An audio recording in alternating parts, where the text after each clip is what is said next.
Hello, everyone. It's Michael Jaco with Unleashing Intuition Secrets. Got John Scott Perez back with us again. He's got big brains, but he's down to earth and he knows a lot of stuff. I was very, very surprised the other day when he knew about earth changes on a deep level. So we're going to talk a lot about that. Hopefully, it doesn't get kicked out like it looks like it might have.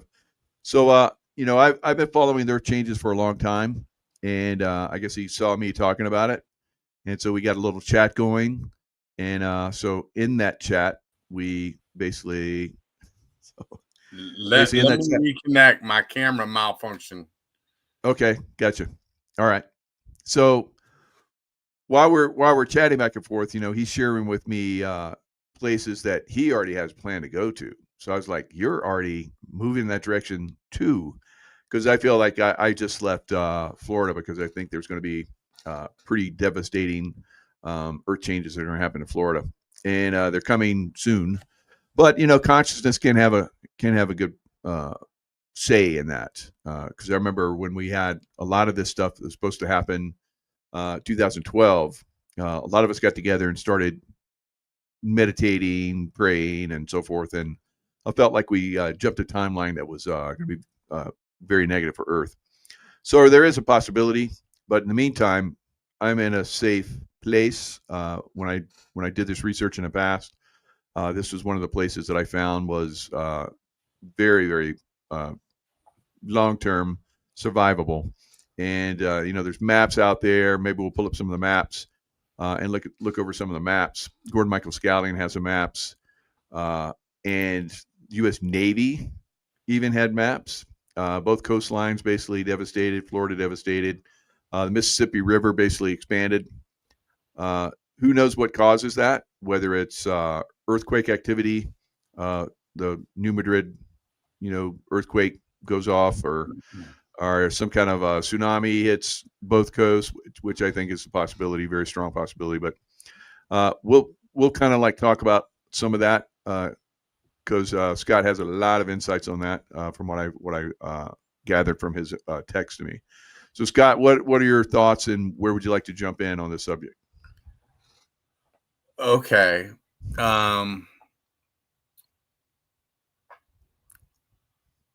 Things have been very strange weather-wise, Yeah. and for me, my background, just for your audience, my background is in chemistry, and there's a lot of physics in chemistry, and there are a lot of different areas you can go and different directions you can go in. So I went to Mercer in undergraduate, and my senior year is a liberal arts school. You got to take different classes. My senior year, I took oceanography, and I learned something, but it wasn't really in my core curriculum for my degree and everything. But one of the things that you learn is that the oceans control the weather. Yeah. And so these currents, La Nina, El Nino, and all of these things, the heat and the vortexes and the water actually affects the upper atmosphere, the rain, and all the conditions and these things that occur. That was a fun class because we had a very fun trip. I was at Mercer in Macon, Georgia. It was over to Jekyll Island. Oh, perfect. St. Simon's, Jekyll, right over there. So it was eventful. It was, there was a lot of fun, I would say, on that trip, but it was right there. And so, sometimes these classes and things like that, they teach you things that catch up with you later in life. And living in Florida, I live a block and a half from the water. You just were living down here for several years, so weather's a part of your life here in the water, and from an enjoyment perspective, but also from your living through it. So what happens is, now more so than ever, especially when you're a homeowner, you're paying attention to the weather, you're paying attention to these weather conditions and all these things that go on. They're part of your life. Yep. Well, in my case, where things converge, going inside of WorldCom, which was the company that bought Intermediate Communications. I worked for them. We were working on energy problems, and we had all these problems in 2008 when oil went to $140 a barrel. And so I started working on learning what Stanley Meyer did, on learning what hydrogen was, and trying to understand that for many years until I got to this place in Verizon around 2014, when we were having problems in the data centers. And the problems in the data centers were we're using all this energy, we're trying to cool equipment. We've got, these Cat 5 data centers was a 60,000 gallon tank of diesel and 5 megawatt Ingersoll Rand generators and all this stuff. And I'm looking at the problems going across business silos in a $240 billion company where we have billions of customers on the internet globally. Okay. So we've got physical plants with lead batteries. We've got rooms with lead batteries that are clear so you can see one cell fails. We've got every aspect of power that you can imagine. And that eats into the margins of what it takes to provide you the communication services to the premises. So it's called customer to the prem. We deliver products, but wireless as well. So I'm looking at these problems. All right. And then MH370 happens. Okay. Now, all of a sudden, right when MH370 happens, I have a download, call it what you want. It played like a movie in my head. What played in this movie that went through my head were the things that I had been studying for the greater part of 10 years.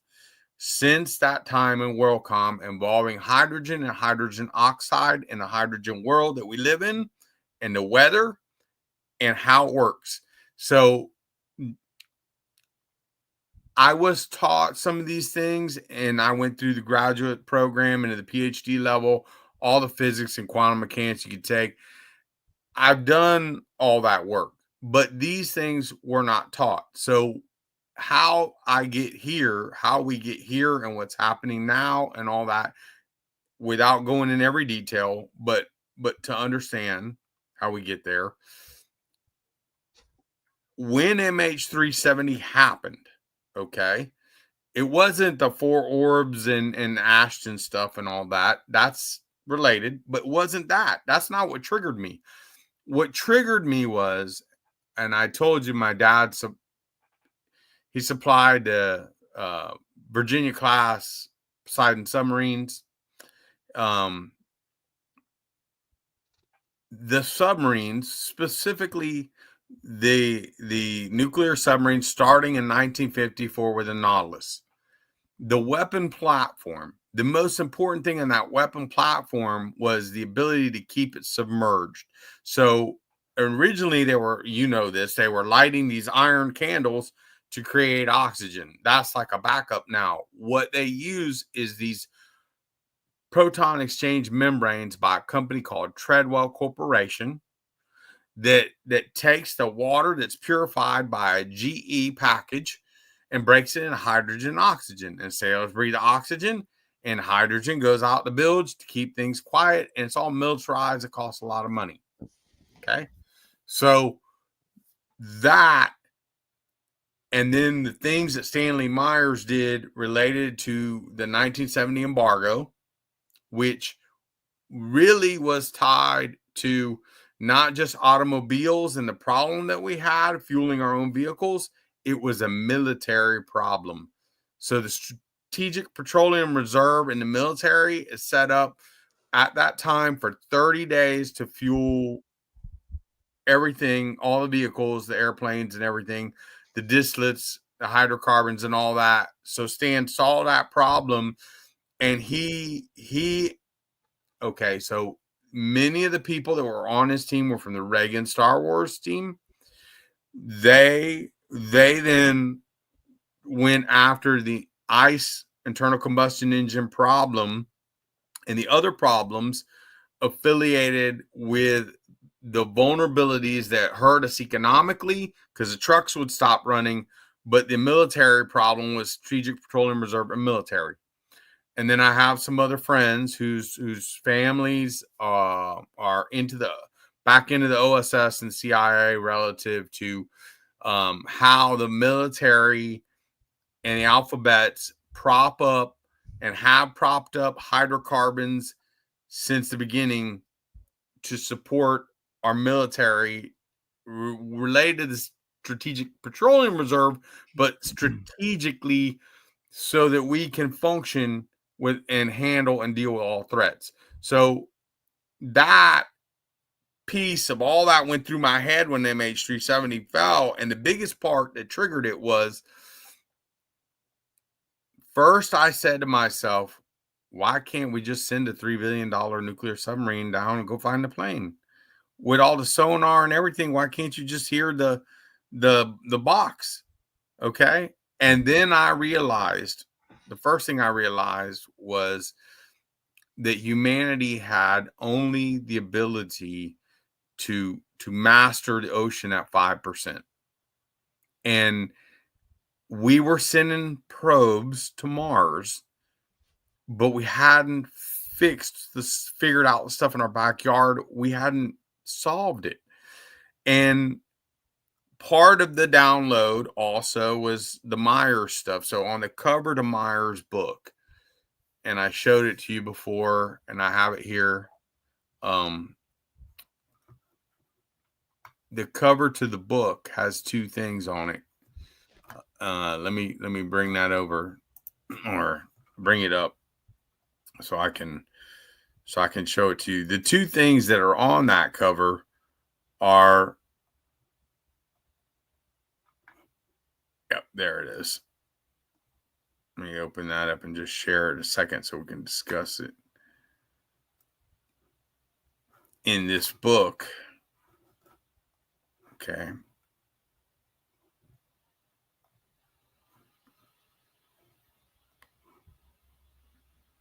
Where's, plus on the screen? Yeah. Oh, share screen. Okay, there it is. Yeah, they changed that icon today. You're in StreamYard. Oh, okay, it's right here. Let me just share this 1 second. See this book here? All right. Now this book was a product of the Reagan Star Wars team and Stanley Myers. It's his memoirs for 21 patents. On the top left of the book, you see Einstein's equation for relativity, E equals mc squared. But it's presented in an unusual way. And I don't know if you can see it here. There's two arrows. That one arrow going one way on the top and another arrow going another way on the bottom. Okay. That's part of this. The second one is in the bottom left of the screen. These three little candles here. The three candles represent hydrogen, oxygen, and nitrogen. And the verbiage, and I don't know if you can see it, but what it says is job 38, 22, 23. Wow. Okay, I'll stop sharing that for a minute. That's where that came from. Okay. So you're talking about it. That's interesting. That came through my head with all his work and the actual job 38. Okay. Call it the book of Job or the book of Jobs. Right. If you read the whole thing, you find out there's a lot of job stuff in there, but that really specific passage talks about a whirlwind, lightning is mentioned twice in it, water, the weather, and space travel. All of these things are mentioned right there. So all that flew through my head. When that happened, I knew that we as humans were missing technology that it was there. Okay. Anytime you have a scenario, that's the passage 38, and there's more there, but anytime you have a scenario where humanity presents itself like a catastrophe or an event, and there's no solution and it's a mystery and the thing isn't there, that means that there's a lack of knowledge and technology. And it would have been one thing had it been something like space and we haven't landed on a certain planet and we haven't achieved it. But this is in our backyard. So when I was looking at this, I realized that 95% is a lot. Okay. But this is our backyard. And so when I went through and looked at it and started to look at it, that's what reminded me of this. I'm going to share now from the grave, Stanley Myers, this piece. And then I think we should talk about it, because this is what happens in nature. And this is what happens in technology that is used, either maybe used for good intent, like, hey, I want to water these fields, but I made a mistake. Or I want to use this as a weapon system to cause damage to a population or a country or an economy. So let me show you this piece, this piece, and then I'll show you the equation. And let me open this up.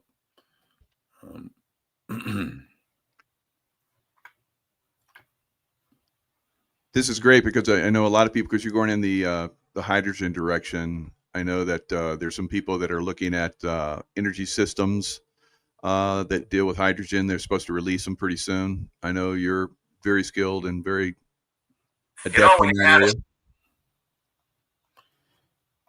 Well, this is all tied to energy. So before I mention that, we live in a hydrogen world. The entire thing is hydrogen powered. The sun is a hydrogen fusion star. So all of our energy on planet Earth comes from the radiation of the energy to the planet. Everything that we know about in physics and everything we don't know about in physics. So N equals MC squared on the E side, that's everything. The stuff we know about and the stuff we don't know about. So what that is an energy transfer in a hydrogen world.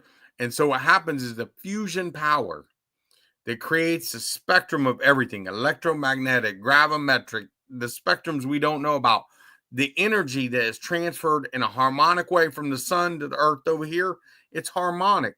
So what happens is hydrogen oxide receives the energy in a harmonic way. It has to do with the wavelengths and the frequencies and the energy relative to the atoms. So it's hydrogen. So hydrogen oxide on one side, hydrogen on the other. And so between them, they share harmonics. It's like a piano playing a C note and a tuning fork on C note. You hit the tune and you hear the tuning fork and it harmonically oscillates. Well, the sun, the energy that it gives to Earth causes these harmonics. So part of that is the water receiving the radiation, but part of that is also the atmosphere. So in the atmosphere, what happens, and I'm going to show you Stan Meyer talking about right now, what happens is outside of the Earth is ionized because of the sun transferring the energy. It's ionized, so it's charged up. And what happens is it discharges and it grounds, and that's lightning. but it can be made to do so. And so the natural thing that we observe in a thunderstorm is lightning. And what happens with lightning, I'm going to let Stan say it, and then we'll talk about it. Good. I love the way the direction this is going. This is awesome. Well, this is the premises of a huge amount. It's going to be the premises of the 6th patent. I started talking about this in the pyramids and Caracacity and everything else, but John, my friend, is my business partner, is like, you need to be careful. I need to be careful in this area. So let me just play this little piece here. Hopefully you can hear all this when I play it. You know, when you're at a soccer game or a football game and all 80,000 plus people are screaming and hollering that the guy made a goal, and you hear this trumpet and the guy goes like that in a trumpet, but it's amplified, and you can hear that noise of the trumpet clear across that soccer field when the screaming 80,000 fans screaming and very happy that this guy had made a goal. A trumpet in a sound box is actually a amplifier demonstrating that this energy can be tapped into, and we see it, and it's around us every day. Now, for an example, at a hurricane, when the temperature varies and the heat starts to rise, it starts the vortex. As it starts the vortex, it now draws in the water moisture into the vortexing air. The air, as it's now swirling, is causing electrical charges, both positive and negative, across the outer side of the vortexing air, and those electrical charges causes the water molecule to flex, and that's what fuels the hurricane and a tornado. The reason why you have lightning form at a rain front is because when the hot air and the cold air meets together and it starts to rise, the clouds will start to vortexing. They take on opposite electrical charges. It draws the water moisture in between the clouds and flexes the water molecule under particle oscillation as an energy generator by way of electrical stress, and voila, you have lightning. It's all around us. Where is the energy coming through to create the lighting that fuels the hurricane? If you have the abilities to tap into this zero-point energy, the energy coming into our universe, we have an endless, free way of... Okay, so that was a lecture in 1994 given by Stan. So what he's saying is when you have these lows in the ocean and you have a thermal cyclone and it's cycling, the OH bonds in a water molecule, it's H2O, 2 hydrogens, the oxygen in the middle, they're flexing. What happens is extreme cyclonic pressure in a cyclone will flex these. And the water molecules, and you've got to put your thinking cap on because it's really small.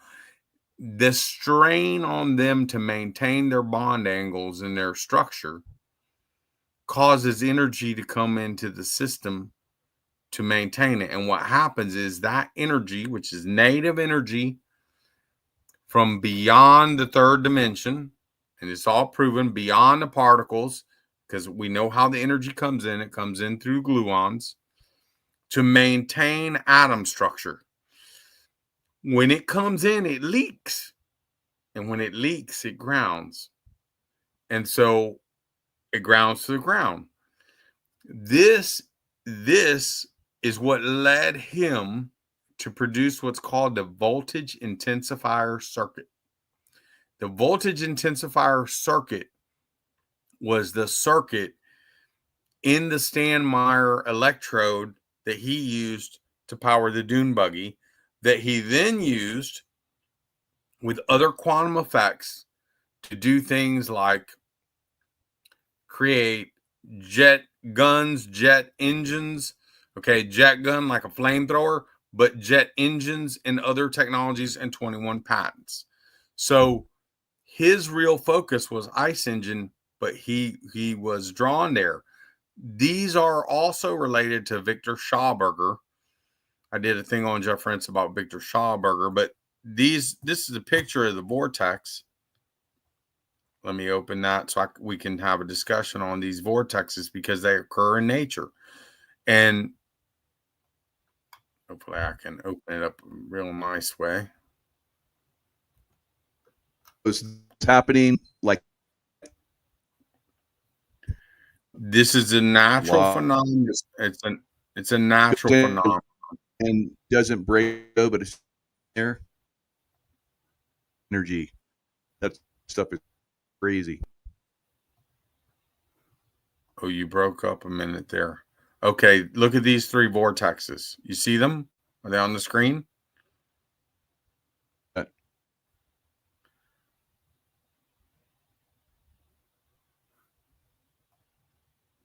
Oh, you're breaking up. Okay, you're broken up, but I can see myself on the camera.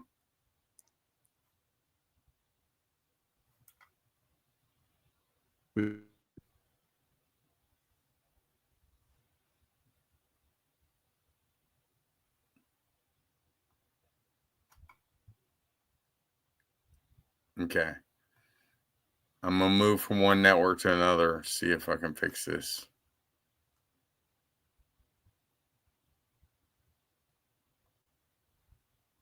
How about now?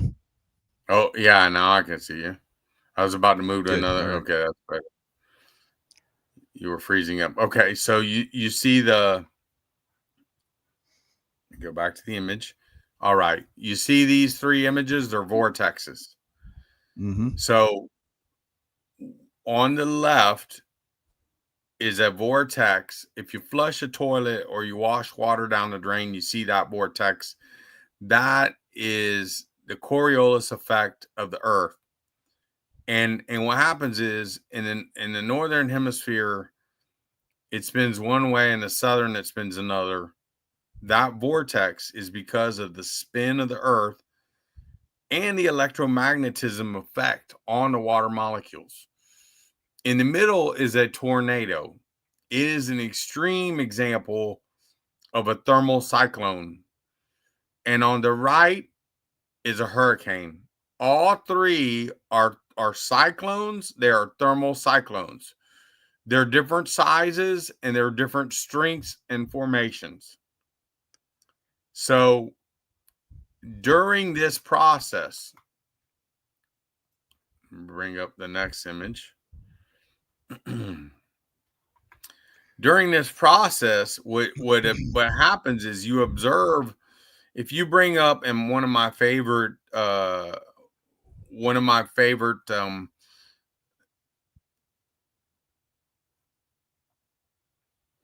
weather tools is called windy.com. You go out there and you look at the weather, and you see the weather and what's going on. And when you look at windy.com, you might see an image like this. I took this the other day. Okay. And each place you see those little flashes is where lightning is at a storm front, and it was irregular. So whenever I look at these storms and the hurricanes, I'm looking at the lightning, because I know that the lightning is the front and also where I would hit that with an energy weapon or an energy induction system or weather creation system of some sort. So there's a bunch of patents out there, and different people have shown these patents, but it's the same thing that happens in the voltage intensifier circuit in the Stanley Meyer equipment, and the same thing that happens in the nuclear submarine to create oxygen and hydrogen. Right. It's just the atmospheric condition creates a lightning phenomenon. And so what I noticed the other day when all this was going on in Texas and Louisiana, and I took this picture, was that there was a very large amount of lightning. It was not normal. So if you look at the weather a lot, you kind of get a feel for what's normal and what's not normal. I'm not a meteorologist. That's not what I do for a living, but you look at the scenarios. And so what happens in the hurricanes, and I have different pictures of these, what happens is you see Okay, you see the lightning. Now, related to this, okay, this phenomenon here, I told you the natural phenomenon where the lightning is, but what happens is you get a scenario where we just had a Russian satellite launched from another satellite that was said to be an EMP satellite. And so one time before, when we discussed this with Helene and Milton that was here, right an hour before Helene hit here, people's electronics failed. And so one of the areas of satellite work and technology that people have been looking at is you take a satellite, whether it's a soft electromagnetic pulse or soft pulse of energy or microwave. And while these vortexes are set up at the storm front, or they're vortexing already, and you push more energy into them, you now can spin them up. Stan already showed you that they're like electrical motors. This is like just a plain old electrical motor, brushless or with brushes. It's an electrical oscillator. So if I put energy into it in the form of electrical, I can spin it up, and that can cause problems. Okay, that can cause problems. And in the case where you have an atmosphere that is full of water, okay, when you get the vortexing, now you get these effects with thermal vortexes that bring up cold water, and then you get condensation, or you get hail or snow, all these nor'easter in the case of nor'easter, but all these effects. So that's how you can tell these activity was going on. My concern when I looked at this activity was, what in the world was this so-called Russian satellite with EMP capability doing? And what could you do with a system like that? Because one, we lived through Helene, but we observed the Palisades, Maui, and things are coming into question now regarding technologies and where we're going. So, you know, you have to ask yourself questions, but this is related to my work. It's related to my work because this equation that we have 5 patents on. This equation was born out of all that stuff. Let me just bring it up, show it to you. It was born in America. It's ours. It is patented in America. Okay. And so this equation, what it's showing you in the equation is actually the equation that defines the phenomenon. Okay. It defines the phenomenon that exists. And so where it says 4E, those are electrons. Okay. And when you take electricity and you take gravity and you take water together, you can switch the forces off and on for gravity. Okay. And you can cause these effects. Here I show these effects, but then you see the electron coming out in an electromotive force.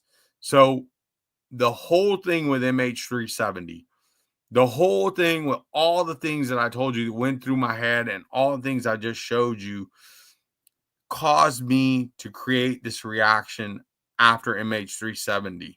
Okay. I'm a chemist. So the importance of this reaction is very important to our future.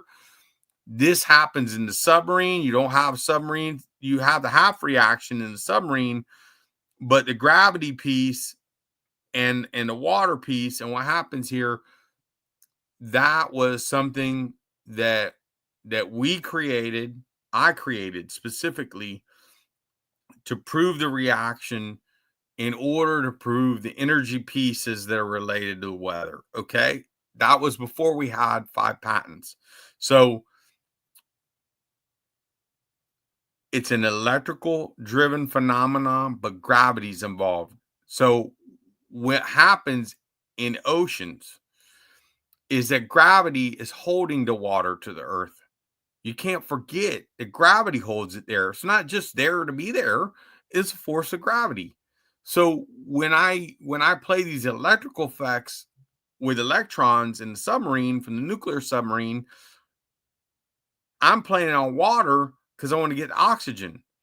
But when I do it and I'm Stan Myers in a container, I just want to get hydrogen, oxygen, so I can bust a combustion engine. But when I do it this way in this equation here, I can produce a huge amount of hydrogen. Okay. Huge. I mean, enough to power the entire world because Wow. the amount of hydrogen in the ocean, okay, is what powers the hydrogen world. But the amount of atoms and energy that are there is enough to power everything we do here. Okay. And so today, the way that it works is it creates weather systems and other things. But I go 5,000 feet down and I use the force of gravity that would, okay, not 5,000, let's say 10,000. The submarines, most of the Virginia class submarines can't go 10,000 to 39,000 feet down, right? Because they go that low, they buckle. Well, the force of the pressure is that osmotic pressure is the force of gravity that will crush a submarine. And that's a material science problem. But in terms of chemistry and physics, that force is enough to do work. Anytime I have force like that, pressure is force per an area, I do work. So what happens in the submarine, in that GERO package, the force takes the osmotic pressure and creates pure water in the submarine, 5,000 feet below. But in our system, it's as far as deep as you could go. That water is then purified and you don't have all the salts and all the contaminants in it. Okay. And now it's thermogenic. Okay. It's actually more thermocombustive. Then the proton exchange membrane in the submarine will produce the hydrogen oxygen. Well, they didn't do anything with hydrogen. They were leaving out of the bilge pump. But if I go 10,000 feet down or even 5,000, and we have a whole profile chart for this because you can go even deeper. And this is when you see the humanity and the flaws in humanity where the material science, it either is not there or it's being hidden from us. Mhm. I now have big question marks on who has this technology, who might have this technology, and whether they're human or not. But either way, this equation here is the foundation of Job 38 in the Bible. That's why Stan had part of it on his book. It is related to the physics of Einstein's equation. So that force of gravity can be used to purify as much water as you want to purify. And once you see that, you realize, wait a minute, why am I paying a water bill? Nowhere in Genesis 1 does it say anything about water bills or dollar bills or any kind of bills. It says all this was created for you at your birthright. This is part of the lost path that we travel on, all right, that gets us here to the problems we're now facing. So that's how you get pure water, all right? Now, there are several companies out there, WaterWise and other companies, that have created osmotic systems that will do 13 million gallons a day. Well, that problem that problem is solved when you go 400 feet deep and beyond. And so in the United States, the problems that we have in the United States are that, one, you got to get 3 permits, right? You got to get one from the federal government. You got to get one from the state. You got to get one from the Army Corps of Engineers. And you got to build that and deliver it because all these water plants and water systems we have are antiquated. That's why we don't have that technology. So what we do is we build desal plants. One of the famous desal plants in San Diego, or these desal plants like the one in over here in Newport Richey that we spent $3 billion on, those things, okay, are not efficient. This is 40% more efficient RO power that the submarine uses that we want to use in a power plant. Why do we want to use it in a power plant? One, we want to have a physical plant that produces a boatload of water, because we should be producing water cheaper in this era that we're in, 2025. We should be producing water cheaper, but we want to take that water then when it's cleaned up like that, and now we want to use the electrical force that we can produce from the gravity force, driving turbines and pressure that will crush a submarine. We now spin turbines and we create electricity, and then we take that electricity and we double back, or we use an SMR reactor. SMR reactor, where we get that? Oh, that came from the Nautilus, 1954, the submarine. So either one, there's a place for SMR. It's very safe technology, but there's also a place where we take the gravity and create the electricity and we drive it through the water. Okay. Now, once we do that, we've unlocked gravity. It's not there anymore, because now we create two gases. So we create hydrogen, oxygen, oxygen to breathe, oxygen to feed the sailors. What are you going to do with hydrogen? Well, hydrogen is buoyant, and this is where the equations break. Okay. All of the math breaks right here. The buoyancy equations and the whole idea, Archimedes buoyancy equations and all the equations break right here. They break because the operation of electrical force on these atoms, okay, the operation affects all the forces of the atom, right? It affects them all. And the forces of the atom are electromagnetic, strong and weak nuclear, and gravity. So when you pass this crossroads, okay, and the equations break, this is where the math, okay, doesn't fit the equation. So we call it the buoyant force, and then we see two gases. Well, that little place where the arrow is where all the math is messed up in defining it perfectly. So when I have a chemical equation like this, it's called stoichiometrically balanced. It means that I'm abiding by the laws of physics and matter.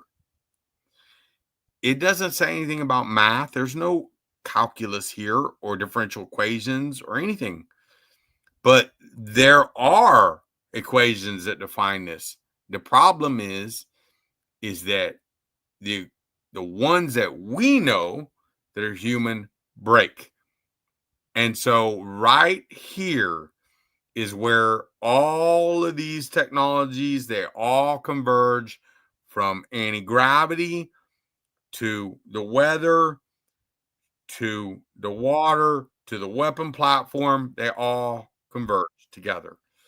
And it is fair to say that if you have a little bit of hydrogen and oxygen that you produced in the submarine, you might put some over in a missile turret 500 feet down, detonate it, and shoot a missile up like a fish and let it jump out of the water in the first stage. And then in the second stage, ignite and go on its way. That might be classified. But it's Till now. It is it's declassified. The military actually declassified it themselves. They published it in Ohio. I remember it was like, I think it was like probably 25, probably more like 30 years ago. We had a guy that was on the nuke subs, and he was telling us about that. And he said, "But this is classified. Don't tell anybody." But now we can. Well, the U.S. military. So what happened was the U.S. military declassified that in a video they made about the Ohio class submarines that I saw. That was all part of this MH370 event that went through my head that was all part of this in the formation of the equation. Because the coolest part is okay, now you got the gas. So what is the beautiful part of the middle of this equation that Stan Myers never saw, that no one ever saw? Okay, so the water problem. Well, I'm after energy, but there was a water problem and I knew about it.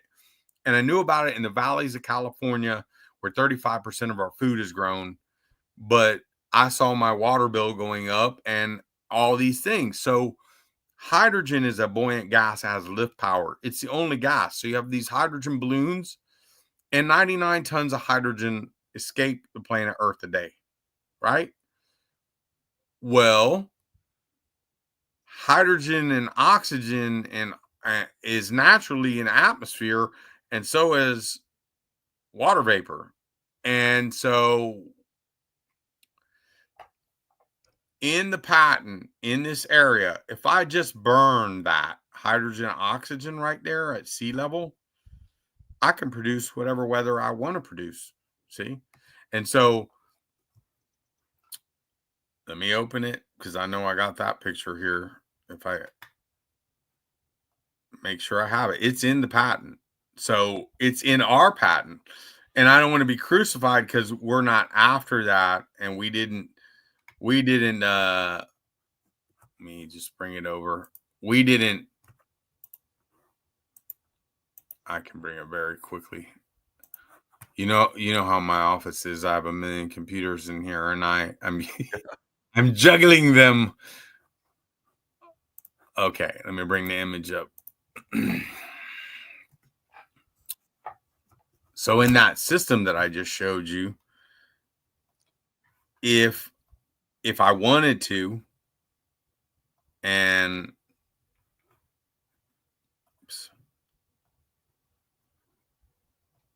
This takes Trump's watch the water to a different level, obviously. Oh, absolutely. It's watch the water to extremes. So we live in a hydrogen world where water is actually what the DNA code runs on for photosynthesis of plants and for oxidation of mitochondria. It's all that. So here, let me share the thing so I'm not boring your...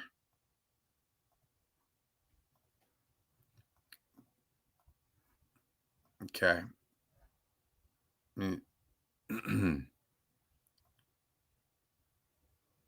Oops. I didn't accidentally. Oh, there. Okay, you see it? You see figure 7? No. Oh, let me do that again. Still, yeah, it still has our screen. Oh, I shared the... Oh, we're in the mirror world. Yeah, let me stop that. I'm sorry. It's Friday, so I'm dysfunctional.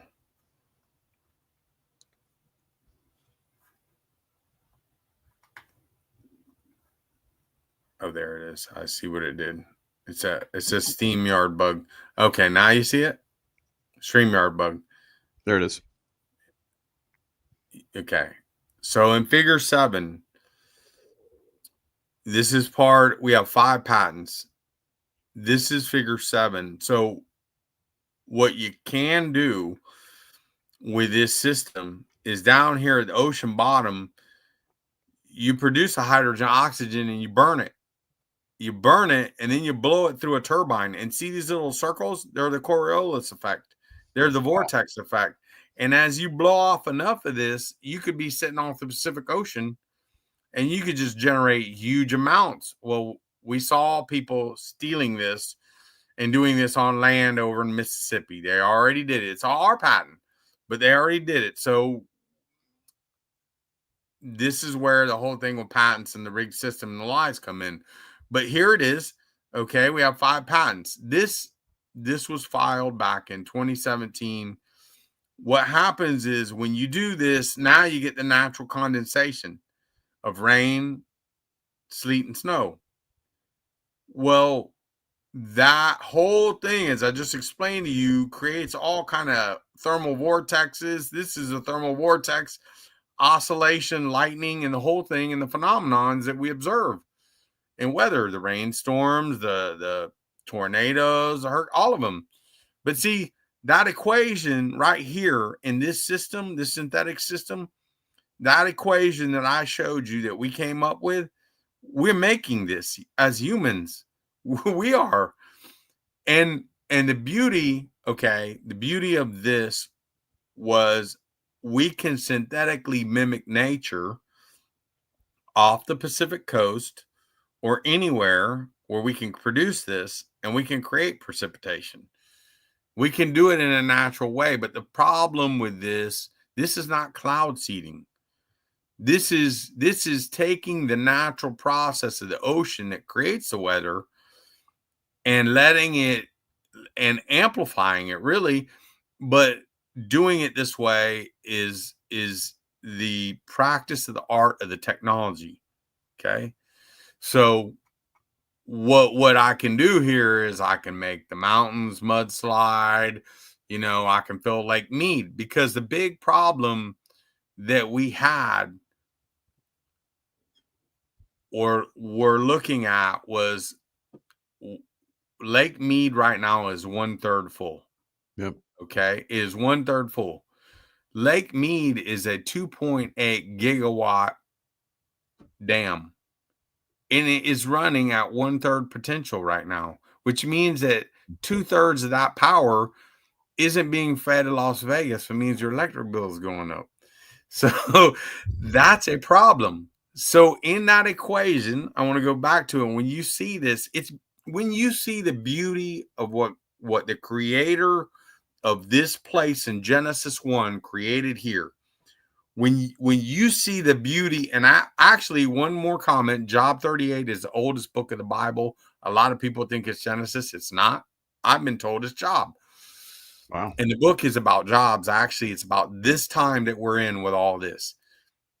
It's about jobs, and it's not about fiat currency. It's about us.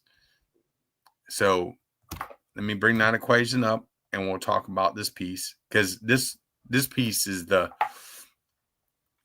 part that is tied to filling Lake Mead and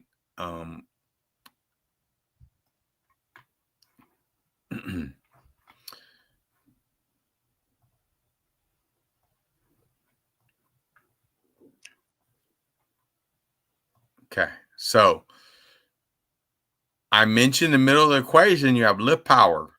Well, the beauty of lift power means that I can take hydrogen or hydrogen and oxygen, and I can move it inland and up altitudes without any electrical work, right?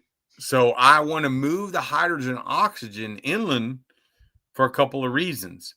I need the power inland, and I don't want to pump it in. I want it free, like oil, like crude oil pressure from the wellhead that moves that oil in Oklahoma. That's a long way. Okay, but I don't want to do it that way. I want to move it from the bottom of the Pacific Ocean inward, okay, to Idaho or Iowa, where I have my farms. I want to move it there. So as a gas, what happens is it creates a pump head pressure. In the case of Lake Mead and those mountains over there, west of you, and you're in Tahoe, but west of you in California, where the reservoirs are and the other things. When I move it up the altitude like that, I convert it to electricity and water. Now it's at a higher altitude, and I switch gravity back on. When I switch gravity back on, I get electrons and electromotive force. So this piece in the recent patent, these pieces are tied to the recent patent and the fourth patent. It's called synthetic hydropower. Okay. And it's a demonstration of the practice of art of the technology that occurs in nature, but is synthetically done. So you might think of a downpour coming from clouds one way, but you can think of a downpour coming from clouds as the downpour coming from a dam.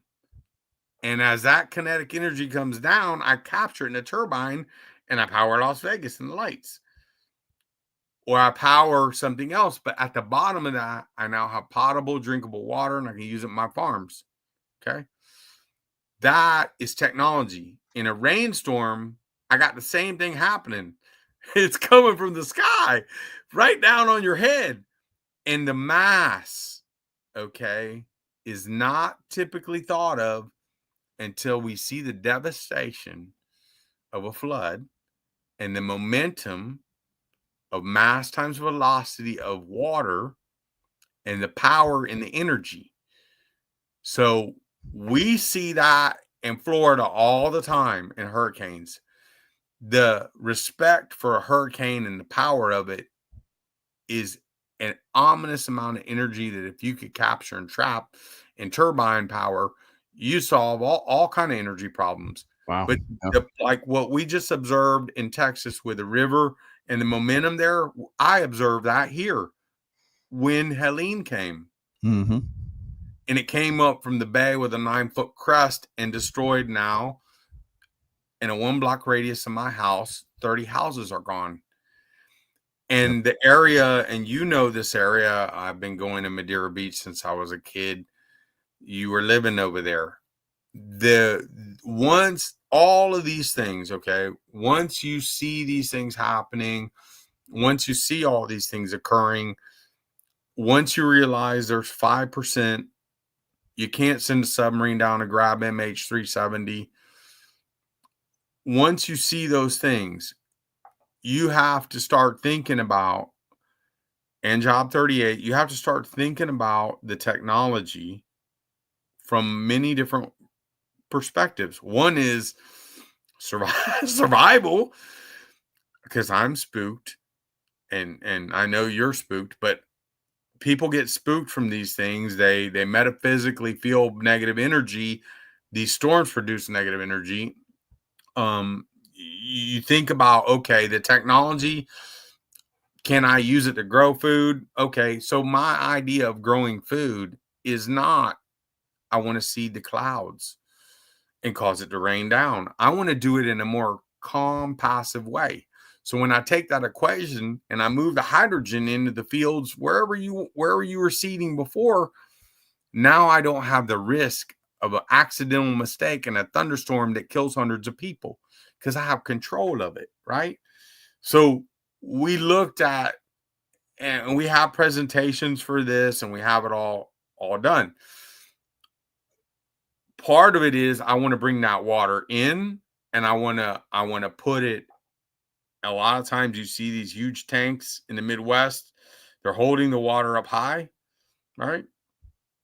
I want to bring that water up into that altitude and hold it high so I can use gravity to drain it. But when I bring it in as hydrogen and produce water, I want the electricity. And I want to use the electricity in particular.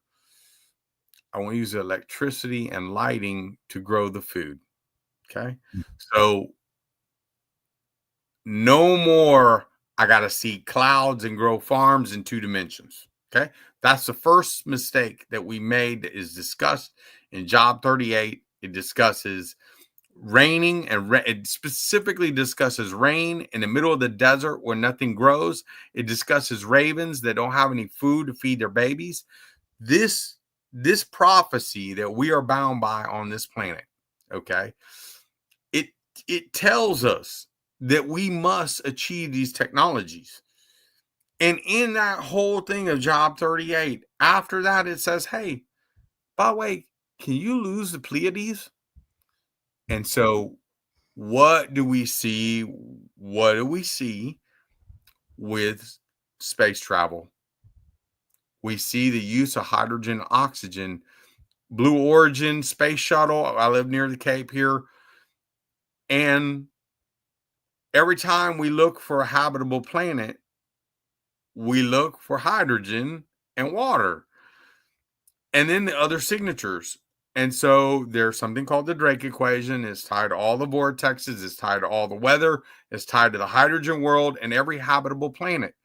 So the Drake equation, and this Jeff Rentz and Frank Chile, I got to give them credit. They made me go look at this. I wasn't looking at it. I looked at this after. Once I saw the Drake equation, it helped me with my work.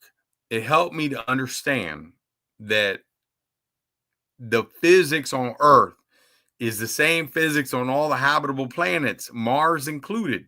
Okay, that's why we entered the X Prize for decarbonization with Elon Musk.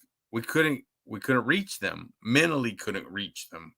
Okay, but the point is that when you see that the fusion star transfers the energy to the atmosphere and the water vapor, ionizes it, the water on the planet with the gravity, and those are the parameters of the Drake equation. And you see that Mars has poles of ice on north and south, and if they're completely flooded, the entire planet is flooded 35 feet deep, then you know you can reestablish the atmosphere in Mars. And then you look at these things and you look at, we know from all of the stuff we now have, James Webb Telescope, Hubble Telescope, all these telescopes that we've launched in space and all the physics data, we've gathered a huge amount, Voyager, everything. We know that there are planets like ours, that there are a planet like ours on one instance, and another, the whole thing evaporated and the atmosphere is gone, i.e. Mars. We know that we can induce that with nuclear weaponry. So understanding that helps us to get control, to live in the hydrogen world, not worrying about paper dollars. Okay. The big mistake is when we lie to each other. And I say to you, here's a paper dollar and fixes everything. It doesn't fix these things that we're living through. What fixes these things is what was told to us in these parables that relates to the real technology behind them. When we all have water and food, and that's out of sight, out of mind, and now we're focusing on something else like disease or modern transportation. When we elevate the technology and the practice of the art, okay, when we elevate it. So now where we are in the singularity and the technology evolution that started over here with Roswell, the transistor that went to Bell Labs, the integrated circuit that went to Texas Instrument, and then we came along from vacuum tubes and made a 250-year jump, and we came up all the way through all these semiconductors, and now we're going from the fifth paradigm of CPUs and GPUs and supercomputers to the sixth paradigm of the singularity. As we fly, we're flying through all that. We should be leveraging that to raise and elevate, instead of, I want to do a land grab over here. I want to fight this war over here. I want to kill this population over here. Because the problem with those things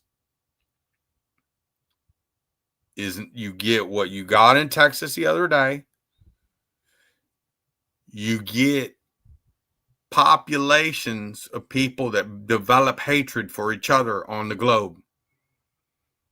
They want to produce a virus. This one wants to produce a nuke.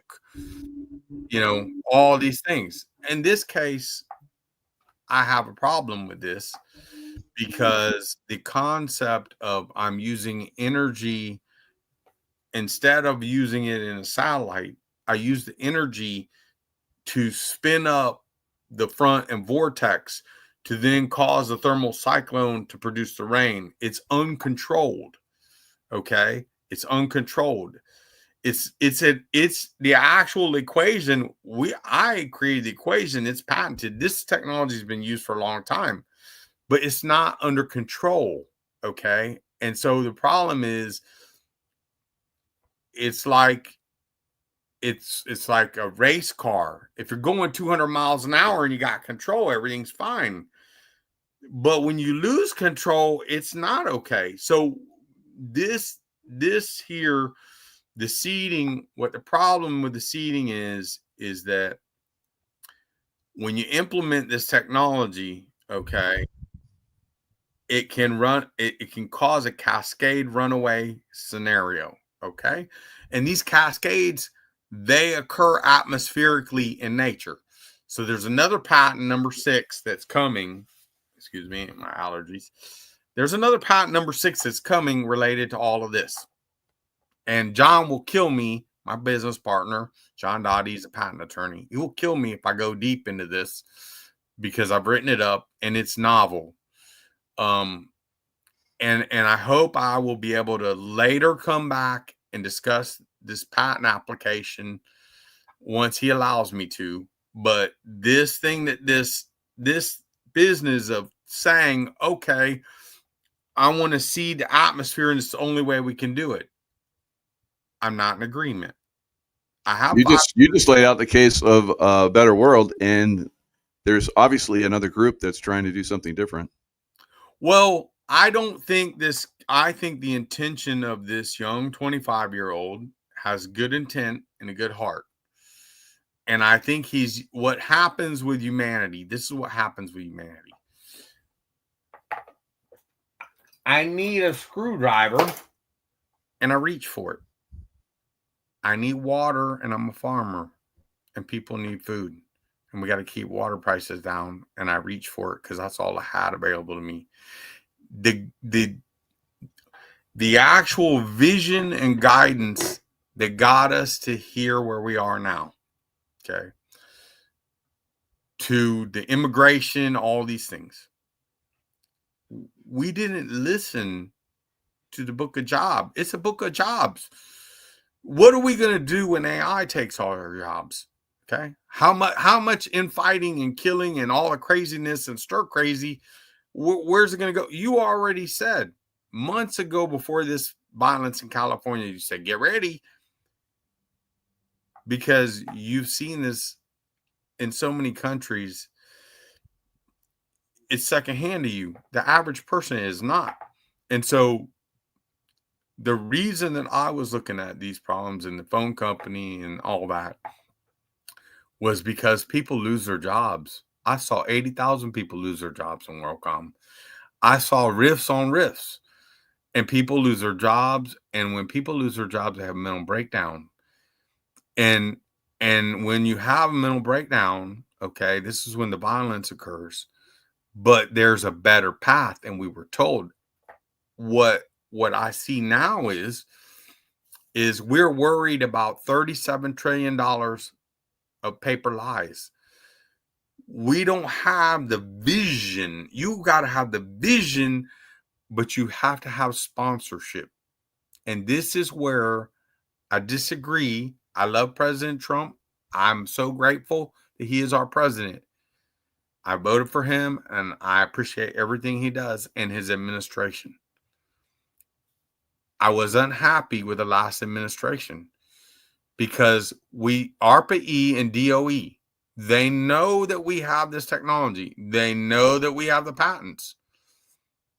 They seem to be more concerned in votes. Votes does not really solve these humanitarian problems. And they are humanitarian. Okay? Because when people can generate energy and water, they can then produce food. And when you can do those 3 things, now you can manufacture again. And when you manufacture again, you can trade. In my case, where I was looking at energy, I was looking at margins and communications tied to C-suite IoT agendas, the Internet of Things, okay, to evolve us in that era of the singularity that I showed you. We're going parabolic into the 6th paradigm where man and machine converge. Now we're there at the doorstep with AI and everybody's spooked to death. Well, how do you handle that in a population of 9 billion people on planet Earth. And these are the parts of the Job 38 parable and the other things. How are you going to feed people? How are you going to feed a raven in the desert?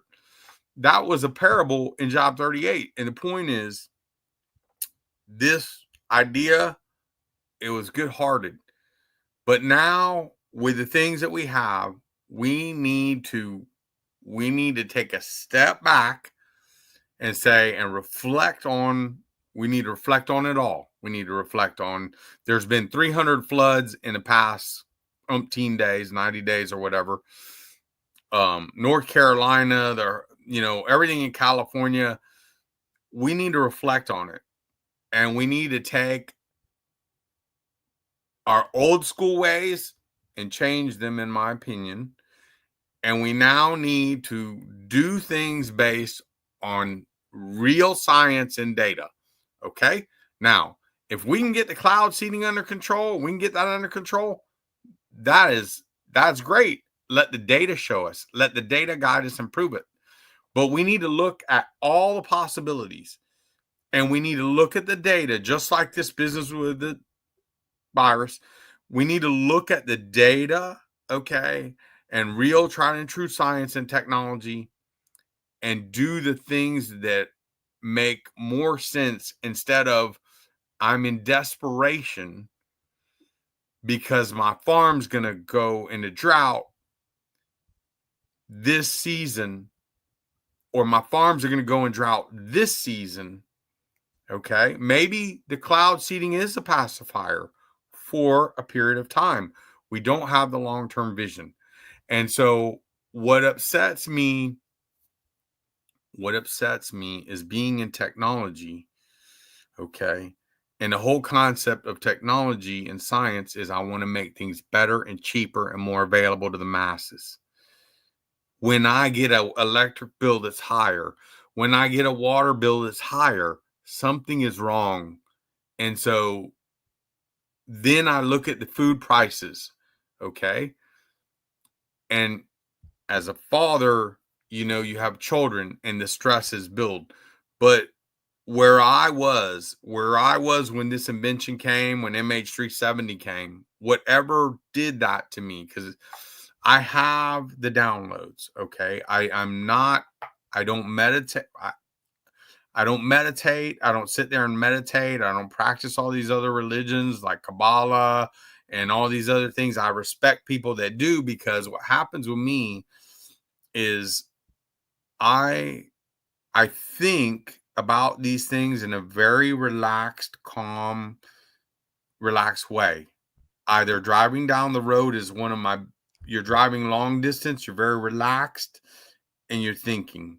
Or you're sitting in the jacuzzi and just very relaxed and you're thinking. Or you're about to go to sleep and just relax, and all of a sudden these images come. That is how it comes to me. And I don't know what streams it there or puts it there. I did have the voices. That was methylprednisone induced, I believe, which is a corticosteroid that causes the pineal things. And those things also, I know, can be drug induced. We know that from the who put the fungus on the rye plant, where the alkaloids on the rye plant from LSD, Sandoz isolated it from the fungus that was on the rye plant. Okay. We know that, we're programmable, or MK Ultra LSD. We know those things work, but you in particular, because you're more metaphysical and intuitive, we each have these gifts that were given to us, but you have the gift of that, and you do that because of your DNA code and your personality and who you are. So you can, don't go here in the battlefield right now. This is going to happen. And you've demonstrated it. So you're proven. In my case, I had the technology piece to me that was intuitive, that was a technology piece. And when I had these things, I had them in cancer research. When I was doing the cancer research, I had them in technology to solve problems. And I don't know who put them there. Okay. I don't know how they came there, but I respect that. I respect people like yourself and other people that have discussed this, like Aisha Dean, like all the other people that were at the Serrata Beach Resort talking, Danny and Brinkley, and these people that have had near-death experiences and all that. I respect them, and I learn from them, and I learned that I need to be aware, right? And look. I need to be aware and look for the energy harmonics. I need to be aware of feeling when so when Helene came, I felt the energy. It wasn't right. Or, when you feel that energy. So now I'm very spooked. I'm very spooked because I showed you the windy map. I showed you the technology. And right now, before today and yesterday, we had 10 days of really bad weather here before Texas occurred. It rained. It's soft on the ground now. It's soft. So it's like Debbie before Helene came. And when you have that kind of feeling, you need to prepare. And so in my case, I did a lot of preparation. And you go in a battle, you do mental preparation, and you get all your gear together, and you meditate and do those things. In my case, with technology, I'm doing it that way. But just to give you an example, as a human being, I got rations over here. I got my generator over here. I got gas stored up. I got flashlight. I'm preparing for a rainy day, so to speak. Other people, that's what you're doing. And we do it in all different ways. And all of us have these different skills. Some of us are now doing it and warning us of, hey, I got a feeling this is a deep state scenario. And they've got the technology, or I've got a feeling that they're using it as a weapon system. And this is where the yin, the yang, the scales of justice, the double-edged sword come in, and the predicaments of humanity. So in these things related to the weather, you get scenarios like, okay, Mariana's Trench, 39,000 feet deep. We can't send a nuclear submarine there.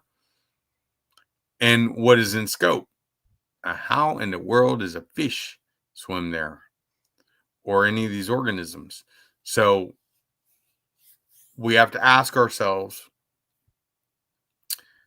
what are the technologies? Do the groups that have the money to create the technologies, do they abide by the laws? Do they care about the patent office?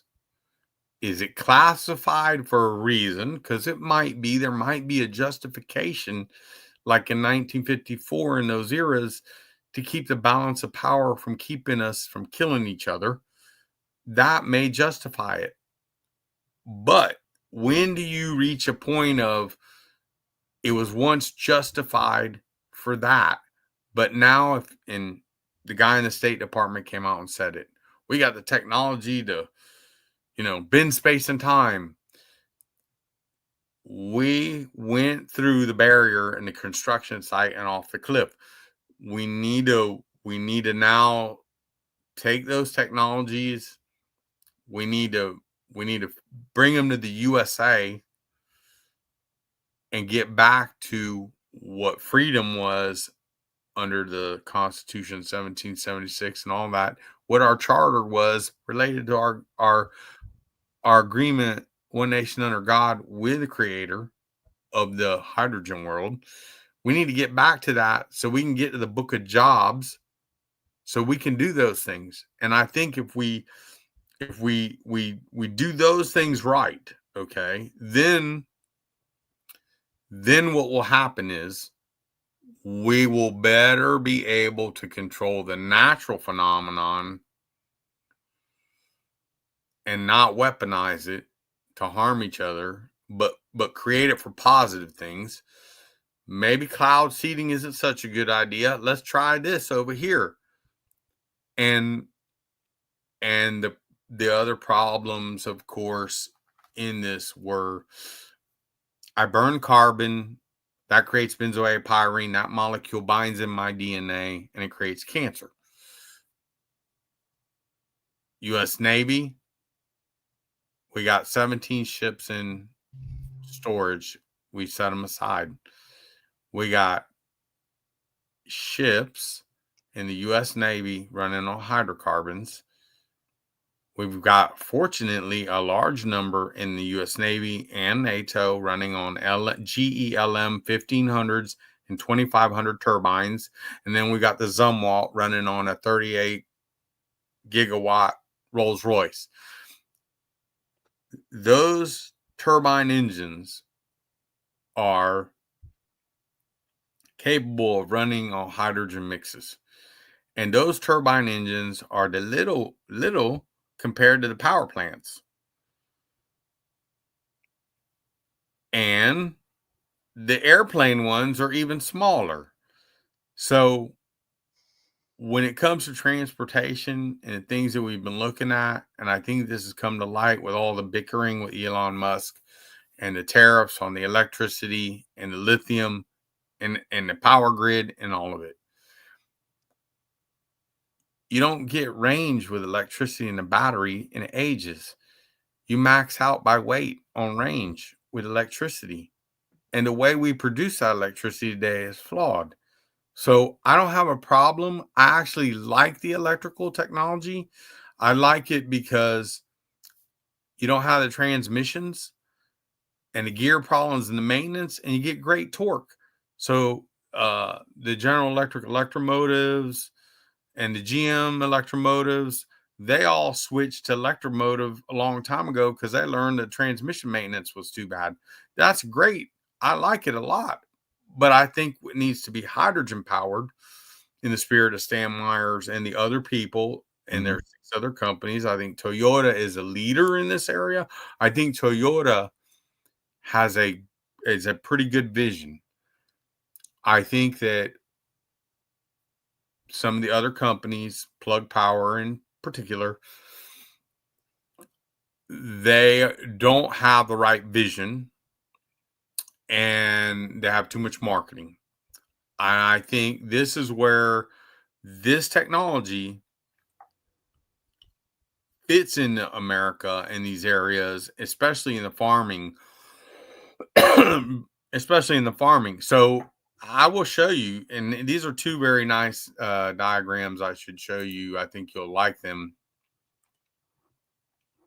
related to this discussion and what led us to this point. It really led us to this point in what got us here with what's desperation. So you think the cloud seeding had good intentions, but it's maybe being proven not to have been a good idea? Well, in California, the Santa Monica group that did all that cloud seeding that has forever caused all these storms that cause mudslides in California with seeding with silver iodide and all of these things. They've had a track record of problems. I mean, we watch it. So now you're doing it elsewhere. You have a track record, you have data. Doesn't that tell you, well, anytime you do these experiments, you have, your hypothesis, objective, and results, conclusion. At some point, you got to make some conclusions that maybe there might be something we're doing that isn't perfect here. We're not perfect. We're humans. Here, let me bring them. So right here, China is a global leader in cloud seeding technology and utilizes it extensively to manage weather patterns, and let me give you a real quick video of some of their extensive weather. So the Chinese have invited me to speak 3 times. 3 times. Well, they should, because you're if no one else wants to like take you, at least maybe someone in the world will like, get this moving in the right direction. Yep. Because it looks like they're having a little difficulty with their clouds. Exactly. Three Gorges Dam and the vulnerability is there. I mean, okay, so we're in the United States, we're not the only ones that have the problem. This is my point. It's a global problem. It's a humanitarian problem. So Right. the Chinese invited me to speak in Japan, Australia, and China. I cannot leave here. And I cannot leave because I've been targeted. And because of the other work that is in my background, I cannot leave here in the United States because of that. People that just leave here to go fishing in South America get kidnapped. And so, yeah. So China, got the information, maybe that's their own mistake. Maybe they're their worst own enemy, or maybe they wanted to kill those people. I don't know. But here, let me show you the alternative and the picture of it, because the alternative picture, I think, makes more sense. I think it makes more sense from not just a common sense perspective, but I showed you the equation. And so once you see these things and you say, well, wait a minute, we need to start, once we start talking to each other, instead of fighting with each other, instead of yelling at each other. So we create these things to illustrate on the landscape a practical way of using the equation. So originally down here on the left, we had an SMR nuclear reactor because they had a GES-9 reactor in the submarine that was powering everything. But we figured out you don't even need the reactor. You just have a big RO plant and use the RO plant to create the electricity and do these things. Okay. And these turbines here are affiliated with ways of amplifying, but here is the demonstration. And when you bring things in ashore, okay, let me zoom this in a little bit. You now build a new grid. Okay. And the new grid is a hydrogen grid. Okay. And that hydrogen grid, how it works is it feeds your legacy power plants that are running on nat gas. It feeds it, okay? Because you have a nat gas grid now coming in the power plants. It's what we have over in Apollo Beach with Big Bend plant, okay? And in the case of these other legacy plants, which are coal and hydrocarbon fuels that can't be converted, what we do there is over in Lake Charles, there's a Sasol plant. So what did the Germans do when the Russians cut them off with petroleum in World War II? They used Fischer-Tropsch to create sim fuels to fight the war more. Wow. The Germans were very innovative, and they also had milk cows, but that was another thing. So here in this situation, what you're doing is you're using the hydrogen and you're bringing it down with a natural gas grid into these Sasol plants to make your hydrocarbons, because nobody can afford to shut their John Deere and their tractor trailers and their airplanes and their tanks and their cranes and bulldozers and ships and stuff. They can't shut it down overnight. You got to transition.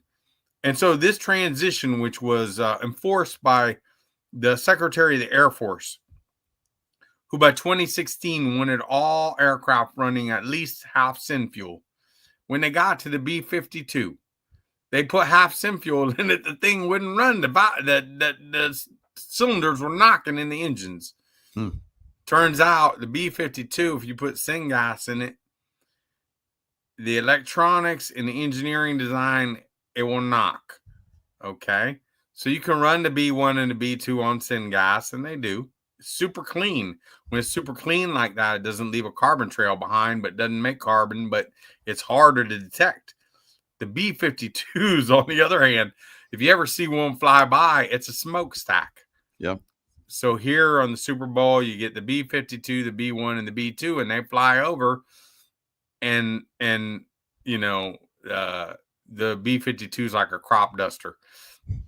But that's a funny little story because the Air Force is in these areas going this way. But the point is, there's a Sasol plant in Lake Charles, and that Sasol plant, it doesn't come online. It doesn't come online till oil goes over a certain amount, and then it comes online, and then it starts making sim fuels. Well, the sim fuels that you make are all these things for internal combustion engines that you power. So you smoothly transition over, right? You smoothly transition over, right? Over here in this area with hydrogen fuel cells, you got your end customers and you got power from the grid, and you're creating electrical power in the water at your house. Over here, you got the water tower that I told you.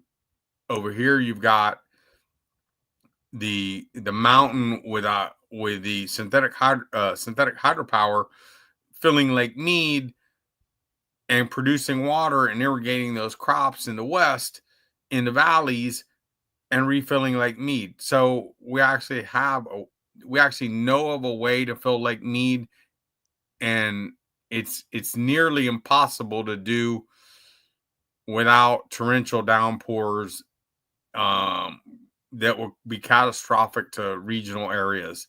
And a lot of it has to do with using this technology to bring the water from the mountains where you are and west of you down across, bring it across, okay? Bring that across. And how you bring it across and do that is part of a strategy that involves the hydrogen and oxygen that you bring from the Pacific Ocean. So some of those mountaintops where you are, they have snow 365 days a year and never leaves.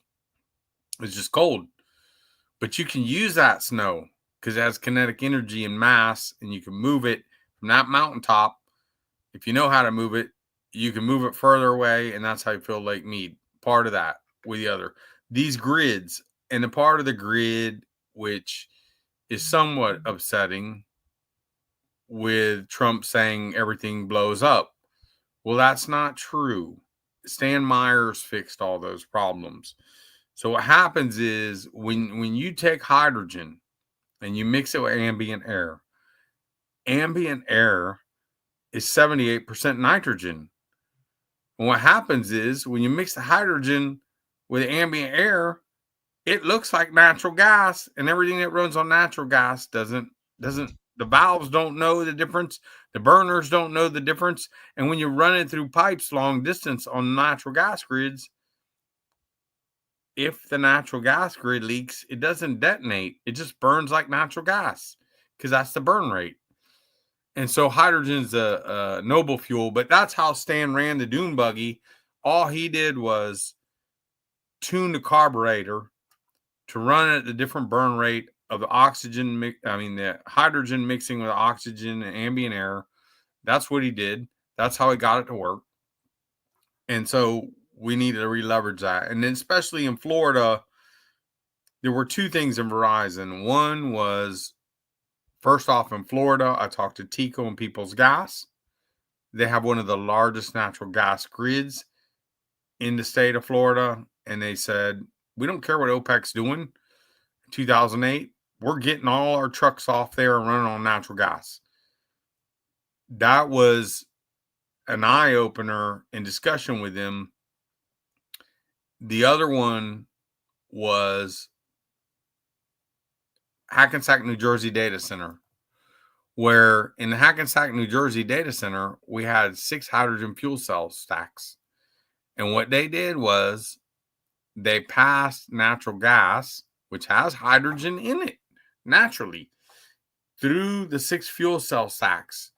And they grabbed the hydrogen and they used it as a hydrogen fuel cell in a reverse process and made pure water, drinking water, to power the data center. And then that natural gas went downstream and it still burned it and made heat. Those examples in that grid were there. So where does it come to the alternative of cloud seeding and not doing the cloud seeding and not farming? Because part of that problem, okay, there's Stan, but part of the problem with a 25-year-old kid and what he said and what he's doing, and when I said about, okay, when you're desperate, you do desperate things, and sometimes those things have ramifications. Yeah, that's Stan. And the dune buggy. What I'm going to show you now is pretty cool, I think. I don't think many people have seen this, but this is the farming piece. So the other part of the picture isn't necessarily all, the whole thing is not, it's not that the problem is water. Part of the problem is the farming is broken. So this piece, all right, when I first envisioned this and I saw the synthetic hydropower and the ability to move the hydropower to the top of the mountain, which we got the patent on, when you have the water there, you have the electricity in the water, you can bore out these mountains. And Elon Musk could have a field day with this, see? Because when you bore out these mountains, you can now grow food inside using the electricity that you produce and the water. And so in this thing, and Apple now and other companies are working this, you see these little things, they're robots. The same robots that manufacture the cars are the robots that do the farming. You don't have to hire immigrants. Plus, they don't bring disease across the border. You don't have coronavirus and all the things that they brought across. You know, they brought tuberculosis, all these rare diseases in Texas that were like a mini plague on the border. Before the rainstorm, people were getting sick, and then you go back and forth with the animals. So the whole AOC thing with the cow farts, I'm not worried about a cow fart because plants love cow farts. Yep. And it all cycles. So here we were looking at, this is the mountain demonstration of the hydropower technology. I told you I can hydrogen in the buoyant power. I can move that to the Midwest and Nebraska. I'm thinking of my friends, right? I'm thinking of those guys out there in Iowa. Now I build this. It's a structure. And the structure is a pyramid. And the reason it is a pyramid is because it has four sides. It's facing the sun. And it's at 45-degree angles. And I mimic the mountain. And I just do it there that way. And I can do this anywhere. But now what happens is, and this is all what I want to talk about with this 25-year-old kid, the other side of the picture. I'm not worrying about floods in the Midwest anymore. I'm not worried about drought anymore. I'm not worried about bugs and diseases on my crops or chemical contamination from some crazy people in the trains and the fallout. And when I do it this way, in these two scenarios here, okay, with this, the animals don't suffer diseases. There is a more symbiotic structure, both of which I'm showing you are above ground. This can be done underneath the ground as well. So when it isn't just mad science and me doing this, okay, and decarbonization, because it's all tied to Mars. How does this work? So here's the equation. When you see it, this equation right here on Earth, this is our engine, BPSC. It creates it creates water and electrons from the hydrogen. This is our technology, the patents, right? And the electromotive force. Well, I look over at this equation. It's one of the most famous equations of all time, created in Genesis 1 by the creator. Carbon dioxide, water, and energy, photon from the sun. It's photosynthesis. It creates glucose, oxygen, and water. Well, what do we animals feed off of? I drew the cows and pigs, but humans too can live in this, and it can be Cat 5 storm safe. Okay, level 5, Cat 5, like a data center, but living quarters, and you live in here. So here, what do you got now? You got respiration, right? And that's what animals are doing. Starch and cellulose driving down through animals and cycle. And these are cycles. And so these cycles, okay, this equation, and this might be shocking, but UC Berkeley proved this photosynthesis equation is 100% efficient. It's semiconducting. It doesn't lose energy. Why are we doing the things that we're doing? It's not all about, I need a semiconductor to run grid power from the north to the Midwest, or I need semiconductor power because that's going to bring my electric bill down when I can use the wired grid from the power plant to my house. No, I don't need that. I bring the hydrogen from the Pacific Ocean to where I want it to be. Okay. I bring it there. Okay. Then I create the water and electricity and do the other things I need to do. Right. I don't need to worry about polluted atmosphere or any of it. Imagine living in that environment. You're going to live better because you're not breathing in all the pollutants. The animals are going to be healthier. So are you. So is your food. It's going to be cleaner. Okay. It's controlled. But the beauty of that is the yields. Okay. So today in traditional crop, some crops, they yield once a year.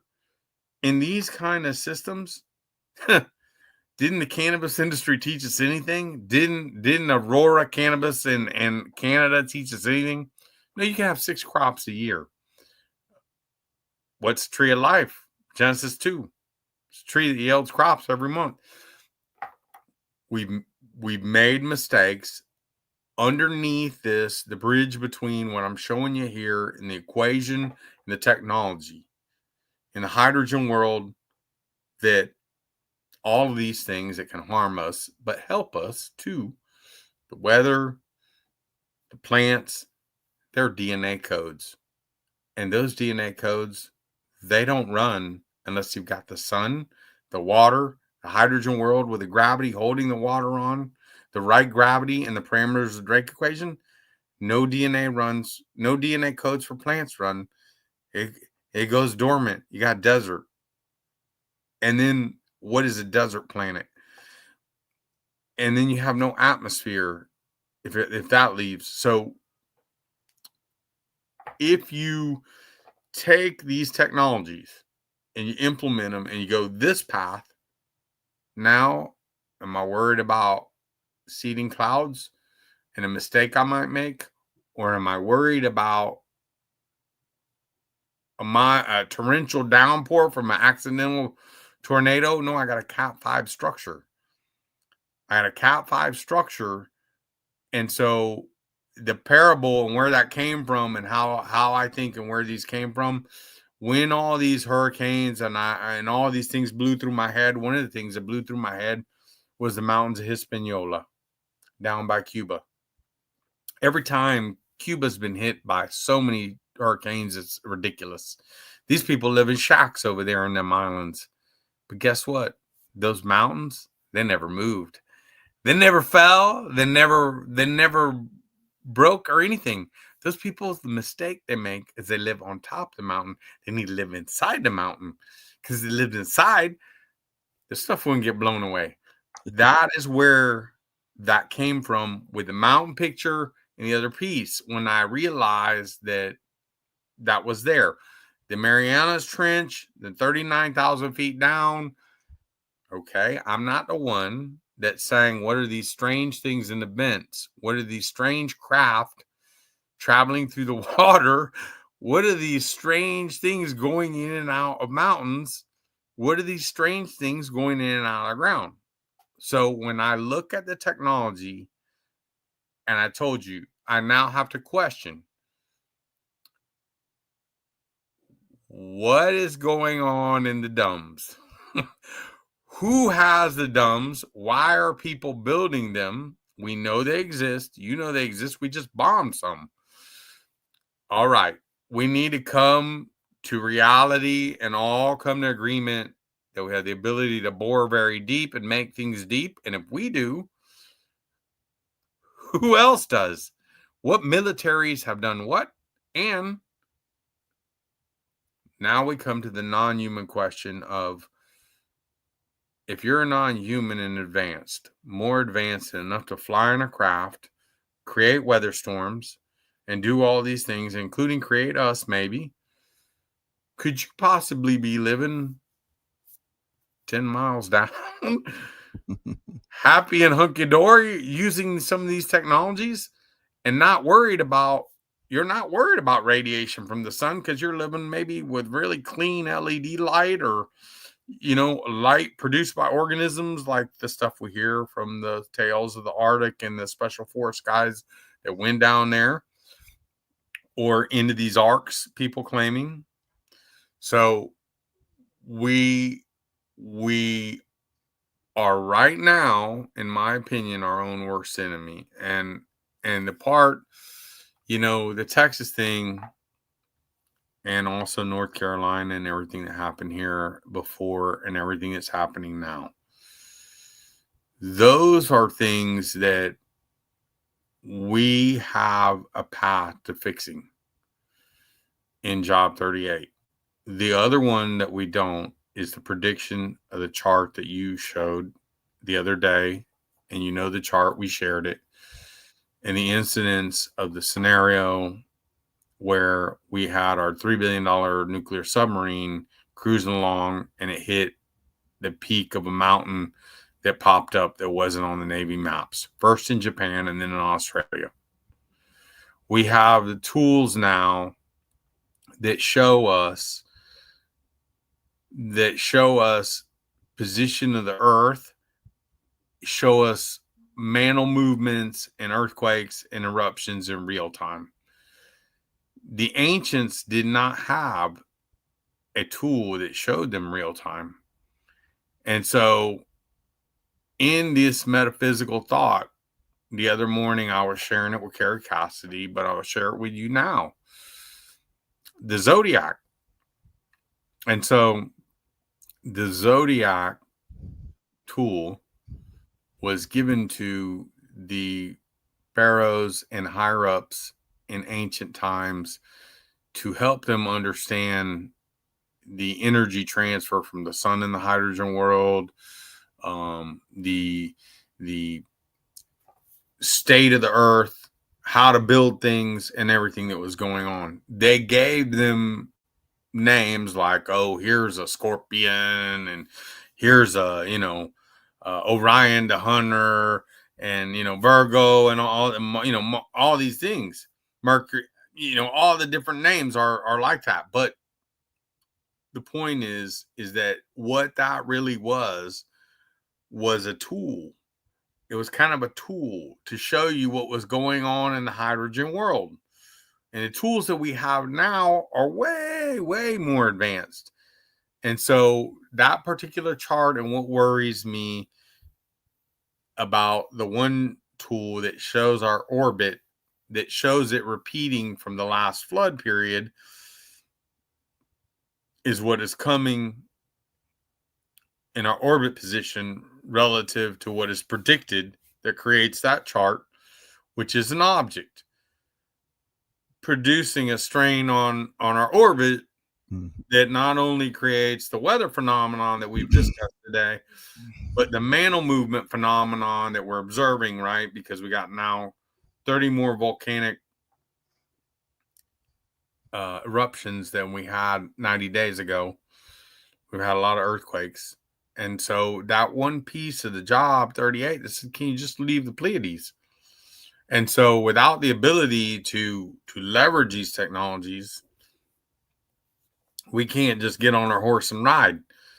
And we're at the crossroads now where disclosure is a weekly conversation somewhere in somebody's podcast or, blog or at the bar, whatever. And I think that all these technologies, they come together. And so in that equation that I showed you earlier, related to all the weather in job 38, how do you tie them together? And this is the piece where, it came out of Stan Meyer's mouth, but it took me a long time to see it and understand it. It actually took some verbal daggers, but a lot of beautiful white papers by Jack Sarfati and other people that were involved in all that. Oops. Sorry. All that to see the relationships. So this relationship is there in job 38, but it's there in the equations, right? Because this is Einstein's equation here. And this is Jack Sarfati's tensor math. And these are the Maxwell equations that Ben Rich said these things were not exactly the way we thought. And in the hydrogen world, the phenomenon exists in nature, as well as the technology that we observe in the craft and the scenarios and the different cool things I told you in the patents. And this is here where I show you. See this force of gravity? There it is. A switch. It's on. Now it's off. Now it's on. Now it's off. Now it's on. So what Sarfati does is he says, okay, we can play that game. I'm playing it with a molecule, an atom. What Sarfati will say is, I put a metamaterial on the end of a tic tac and I play that game. What Einstein said is, I've been space and time, and similar with Maxwell. So my point is, where we are at humanity is we will not move past the weather and the farm and all these things that we've discussed today. We will not move past them unless we're honest with ourselves and we do the science and we let the data speak for itself and we evolve past it. Otherwise, we will have more violence, more wars, and our children will suffer. And there'll be a lot less of us as we kill each other with biologicals and other weapons. And the weather, while it may look natural, it's as easily weaponized as a dagger you pull out of your pocket. And this is where we are. So at that crossroads is where we are. The natural things like, the space rocks and all those things that we've had, we can't lie about it. We've been hit by asteroids and things like that. We watch it happen on other planets. It's going to happen. But if we don't graduate from where we are now, when that comes the wrath of God, because we're not even going to have a chance. I mean, maybe Elon Musk might have a secret spaceship built somewhere. He's like, come on, guys. He's got his best girlfriend and, a little baby ex and a couple friends, and they're gone. But people like, me and you, we're going to be in a lot of trouble. So I think we need to band together. I think we need to think it through. I think we need to work. I think we need to do our best. I talked to Richard Stamager, who was with Price, because, Dr. Price, President Trump signed executive orders for making the grid EMP resistant in his first term, which Joe Biden canceled day one. I met with him before the last election. I think that part of this is hydrogen is not going to get the hydrogen. Moving hydrogen EMP doesn't affect it. It doesn't affect it at all. That's the electrical stuff that we can shield locally. But the grid wise, you can move it all you want. It's not going to have this problem. And this was a 90-year-old Aryan recognized by President Trump, that grew up 2 blocks down from Bilderberg, that was there 10 years old in the Hitler Youth. He's American, he's over here. He's in Orlando, but I listened to him and what he said, and Price and the others. And I think we need to do our best, all of us, to not only discuss these matters, but it's not just about one man in any case. Okay. President Trump is a great man, but the people around him, what they do for him and his vision, we need to work with him and those people. We need to work together. We need to say, hey, look, let's stop and smell the roses here. Let's try to do some new things and try to fix these things, because where we just came from isn't working, and where we're going doesn't seem to be working right. And in the middle of this, we have things out of control that we can't control, and then we have things that are questionable, and we have mistakes, human mistakes. I'm human. I'm as human as anybody else. I make mistakes just like everybody else. I have made mistakes in my life. So that's part of science. You make a lot of mistakes in science. That's what they teach you. They teach you the first week of grad school in my field that you're going to fail, and that's okay. You got to learn from it, and that helps you get better. My first year in the lab was full of failure. I've seen people go 8 years and grown men cry presenting their research because it was nothing but failure.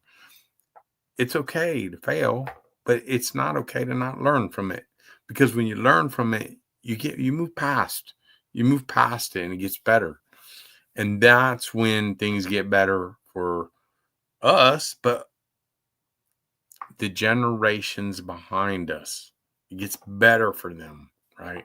It gets better for them. And so, now what we get now, we are all talking about, I remember when I was kids and we had fun and played in the street, and now I got to worry about gangbangers and bullets and psychopaths snitching my child. Well, I mean, you've invented something that definitely is better, for the world. And I'll share the screen real quick.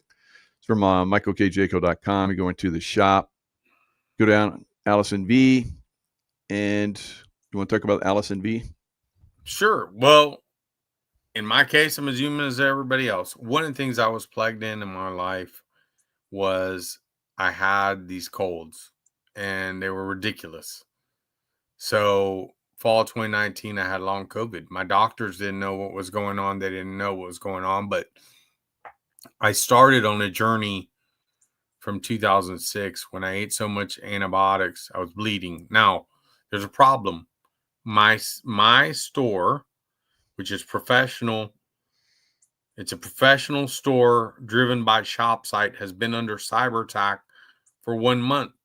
So I'm having problems with my store, and nobody can use the coupon codes and all these things, which I will still honor. So what I've done temporarily while I'm fighting for no logical reason, and people are getting a disservice and laws are being broken, in my opinion, I've opened up a mirror store in eBay, which shipping is actually cheaper. If you send me a message and you have an order, I'll order any coupon code. I will, or any of that. Social media and all of that is functional right now. I'm not happy about what has transpired with this cyber attack. Okay, so within a very short time, the eBay store was spawned. You can still click on the shop tab there. There are tabs there that talk about everything, right? The shop tab, go and click on the shop tab. There's the eBay store. Click on anti-pathogen technology. So I've written up in a way that you can look at this technology and see what it is. I had long COVID, fall 2019. I was suffocating in 2020. Okay. And the technology that I created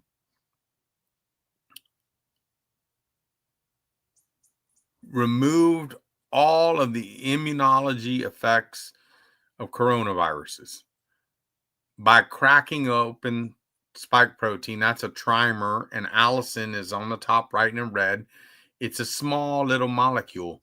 It's like a razor blade. It cuts those yellow bonds in the yellow spheres, which are disulfide bridges. The reason the spike protein is the way it is because it's rigid, and the rebar in that spike protein are those sulfur bonds and those yellow atoms. Okay? That protein is camouflage. It's sugar-coated. You can't see the sugar. It's not in that image, but it's sugar-coated. The sugar coating is what hides the pathogen from your autoimmune system. Okay? And it can't recognize it. So then what happens is your body will respond and try to make antibodies. And as it tries to, those antibodies harm you. They create things like strokes, bleeding, all different effects through cytokine storms. I had that and lived it. I was living it. The only reason that I created this, I was on that journey and I had an ear infection in Indian Shores. That ear infection resulted in me taking antibiotics for a month. In the summer and June of 2019, I took my daughter over for beach week, had the ear infection, went a month. Here comes July. Oh, July 4th, we're going to go over to Blizzard Beach and have fun. My ear was just killing me. The yellow bacterial infection was gone, but there was a virus there. So I know two people. One is Dr. Alejandro de Quesada, Gatorade founder, had vertigo, ear implants, and couldn't drive a car from a virus. Another one is a guy named Bobby Santos, who's a mediator here, who's his father ran Bolita for Sano Traficani back in the day.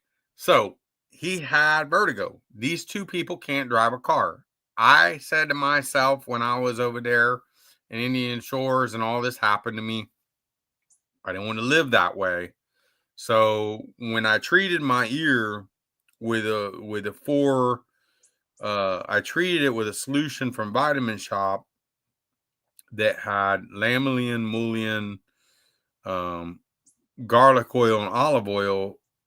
The pain went away and it was gone in 3 days, and I was playing in the water over there. I was looking at Allison because of Jeff Rent's Allison C and Peter Jostling and that product and this all the way through to these viral codes in the journal Virology. And once I saw that the codes were hackable and I saw that this protein structure was hackable, it works two ways. What you're looking at now is the envelope protein, which is the glue for the viral capsid. There's your virus. Have little props here. There's your virus. That capsid, the glue that holds this sucker together in a sphere, is shown there.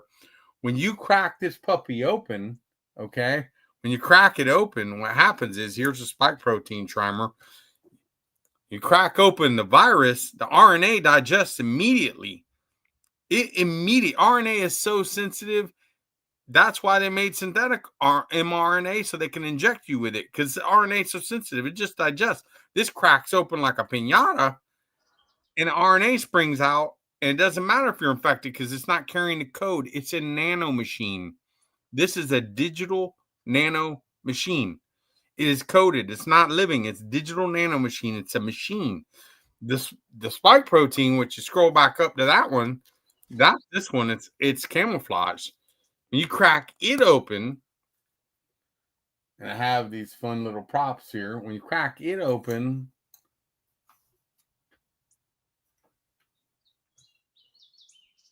get my antibody over here. Now, it's sugar coated and it's camouflaged. Normally can't recognize it. Antibodies can't recognize it. When you crack it open like that, now you need to understand the aspect ratios of these things.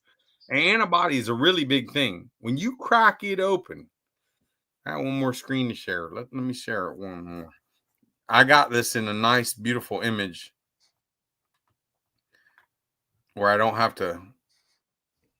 Oh, I don't have to. I don't have to show you the props, although the props are fun.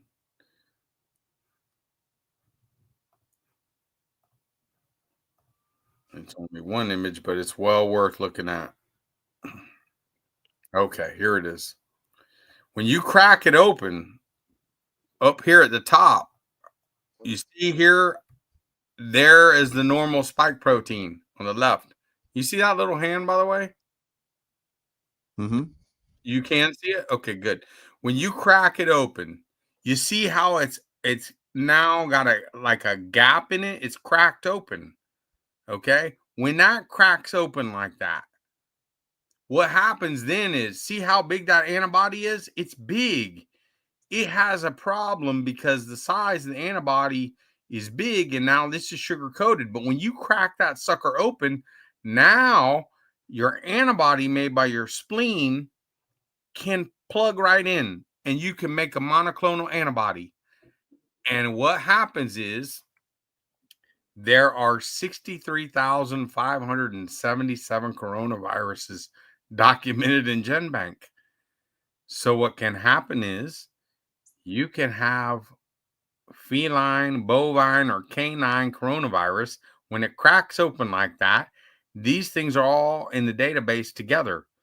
You can get immunity to SARS and SARS-CoV-2 and MERS and other things from avian coronavirus. So when you get the one made in the lab, you have immunity to it. And so when it breaks open, you build the immunity. Your body recognizes it. See? And then what happens is you get down here in the adaptive immune system where now the B cell catches it, and now it comes and gets cleaned up by T cell. Because what happens is the sugar coating of the normal thing, it fails. And it doesn't downstream. This is adaptive immunity. It fails. This fails the whole process. So it's called, there's two parts of immunity. It's called innate immunity. Okay. This is where you get this production of the dendritic cells and CD4 cells. This fails. And the reason that this fails is because when it tries to recognize it, it's sugar coated, and your body can't make antibodies to glucose. You would die. You need the sugar for energy. So it messes all up.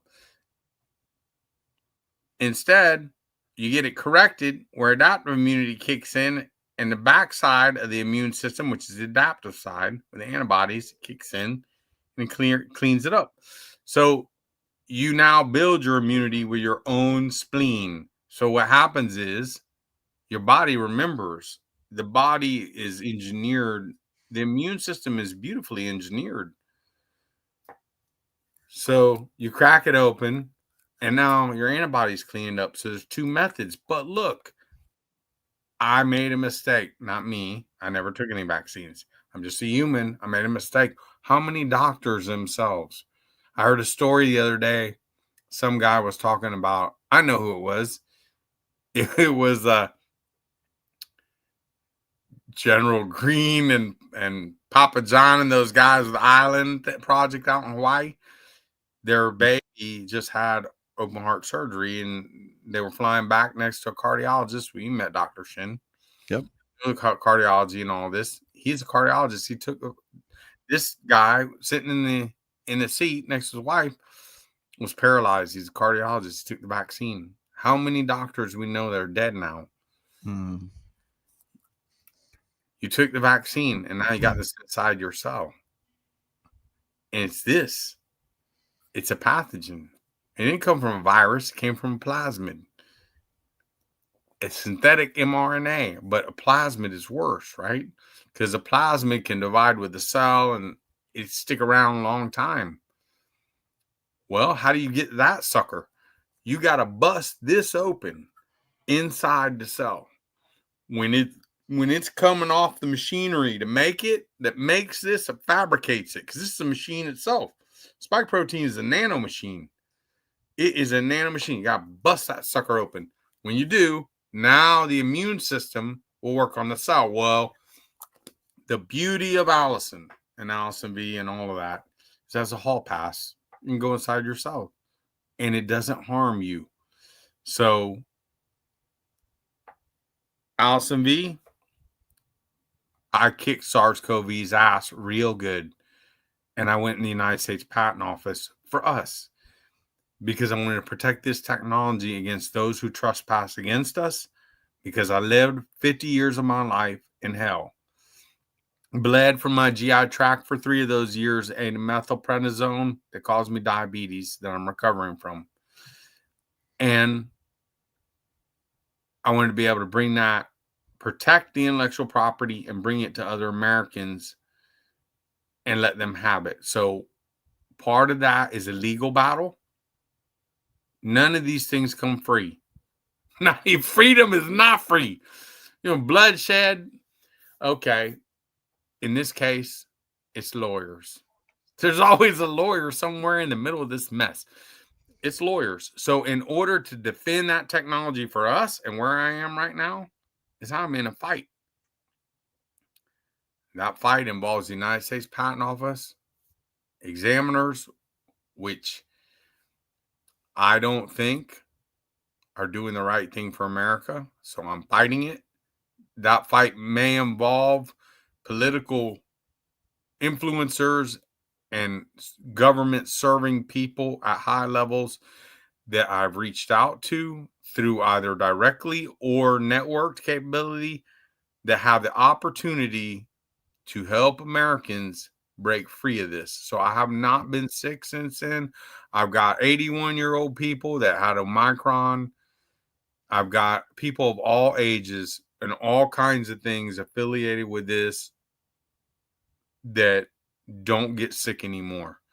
Okay. And when you don't get sick anymore, what happens then is not only do you get to enjoy your life on a more daily basis, but it's so good for you that you get stronger. You get stamina.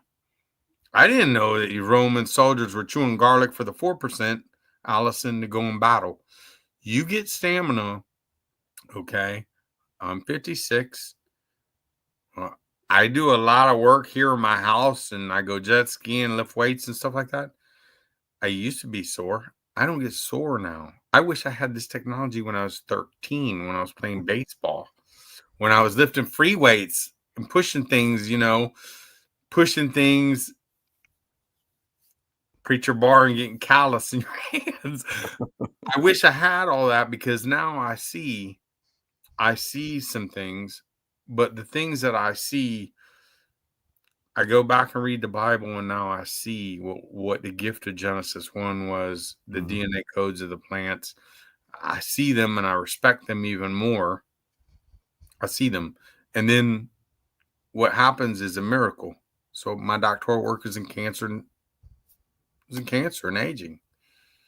All of a sudden, I get a phone call from a MASH doctor over in Texas. Hey, my COVID people that have cancer that I was trying to protect, they're in remission. Telomerase is another enzyme, and we need more data, but we have data, and the Chinese proved it in clinical trials with IV injections. So that technology, the Allison, there's 2 products. So Allison compared to ivermectin, how many more times effective is Allison V than ivermectin?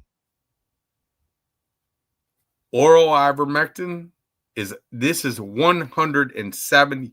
This is 170 million times faster than ivermectin. 170 million. You know why?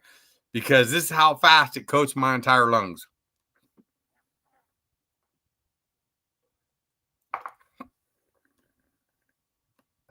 When did you see the vapor? I saw That's it. how fast. 1 millisecond. That's 170 million times faster, because ivermectin takes 48 hours to go through your GI tract and reach your colon, and what doesn't go in your colon goes in the toilet bowl. Remember, medications, a lot of money is made off of you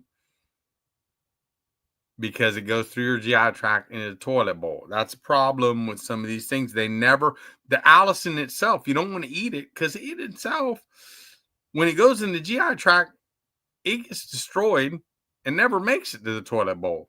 So in that patent, there's other things in the patent.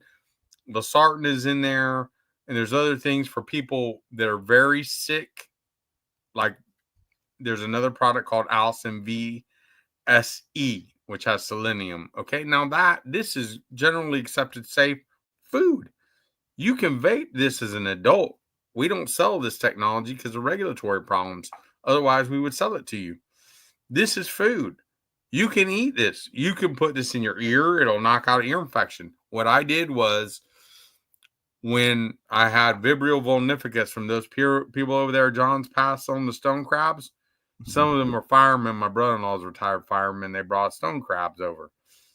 Let me tell you what, Vibrio vulnificus is 5 times that a strep throat. Wow. This here, allicin M, it's not made to vape. It's topical. You can put on your scalp for psoriasis. You can put in your ear for ear infection. It's even better than V for that. You can put it on sores in your mouth, your teeth. Your friend was talking about that the other day. Mm-hmm. This, you put it right on your throat when you have strep throat or Vibrio vulnificus. It will knock it off your throat in 24 hours. So this I invented because I had Vibrio vulnificus, and it was a better formula than this one. This one, I had to modify this formula so that the viscosity of this off-the-shelf equipment, which was available in all the gas stations and all over during the pandemic, was available to people, and they could get it cheap, and they didn't have to, worry about going to a pharmacy or some other crap as long as you were an adult. All right. And if you're a parent, you now make a choice with your children. So what happens is, this is food. Parents know it. They do it, and they're like, I'm done with my 6-year-old getting sick. Then they give it to their 6-year-old. Now their 6-year-olds are getting sick. And this is the story I was told. The 6-year-olds are now at school running rings around the sick children wearing masks.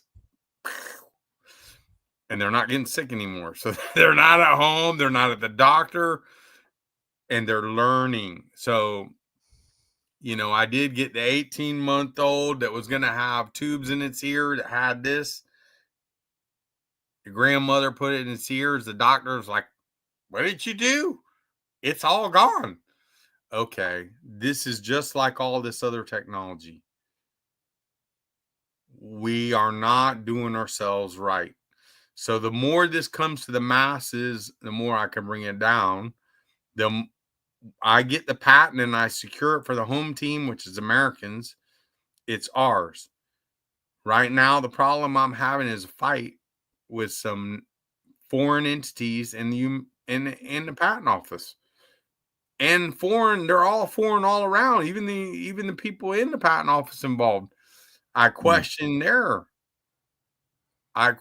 motives. So, in the moral of that story, the moral of that story is there's no patent office on Mars. There's no patent office of Alpha Centauri, all these places.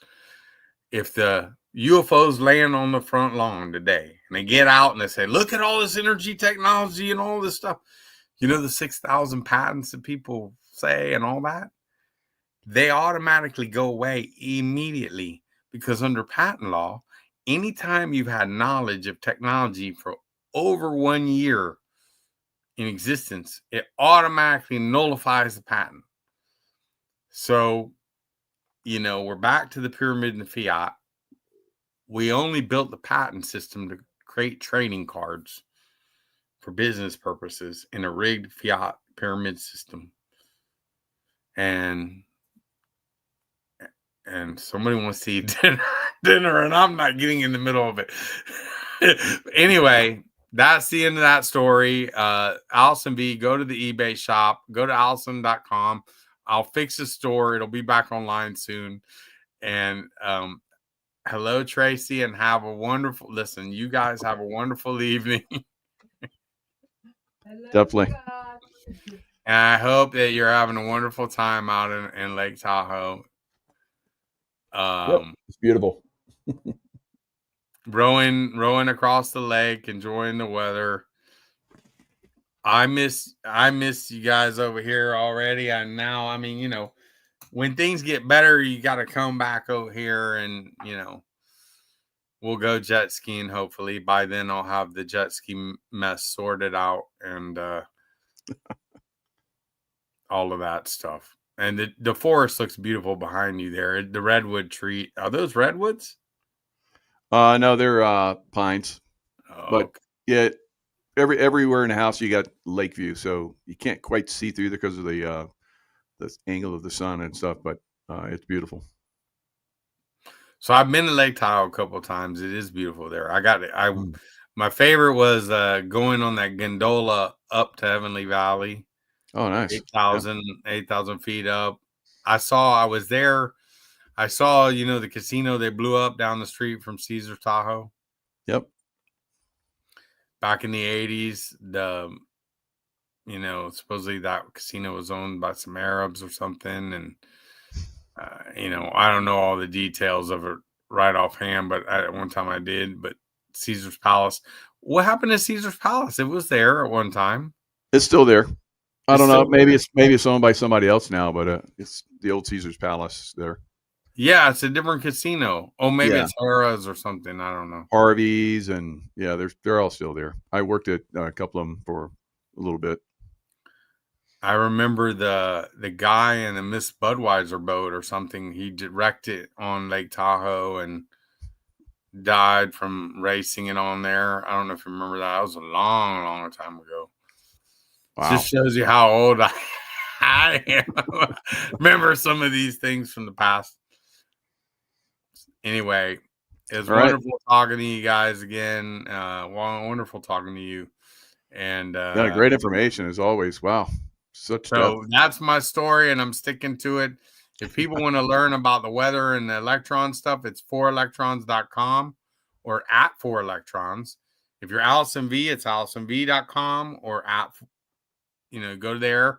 You can find all the social media. At Allison V is a searchable. This is the thing about X. It's a searchable knowledge base that is a timeline. So you can come there and you can search for the things we discuss. You can go to 4electrons and search. Well, I don't have a blue check mark for that one, but you can search in here. You can find papers. You can find videos. You can find all these discussions about the weather and the submarines and the Navy. And you can search them and they're there. And then I post links to these videos and these interviews and other things there too. But that's how you leverage those websites. So very good. Awesome. Thanks, Scott. Great information. I know everybody loved it. Everybody in the chat was chatty about it. So good. Okay. Have a wonderful evening. You too. Enjoy the Nevada border with California. Yep. No more Cali for me. Yep. I need to come visit you. I need to come visit you. Julie's in the room over there. We need to come visit you at Lake Tahoe. Absolutely. Yeah. Yeah. It's a great place. All right, brother. Cheers. Take it easy. Peace out.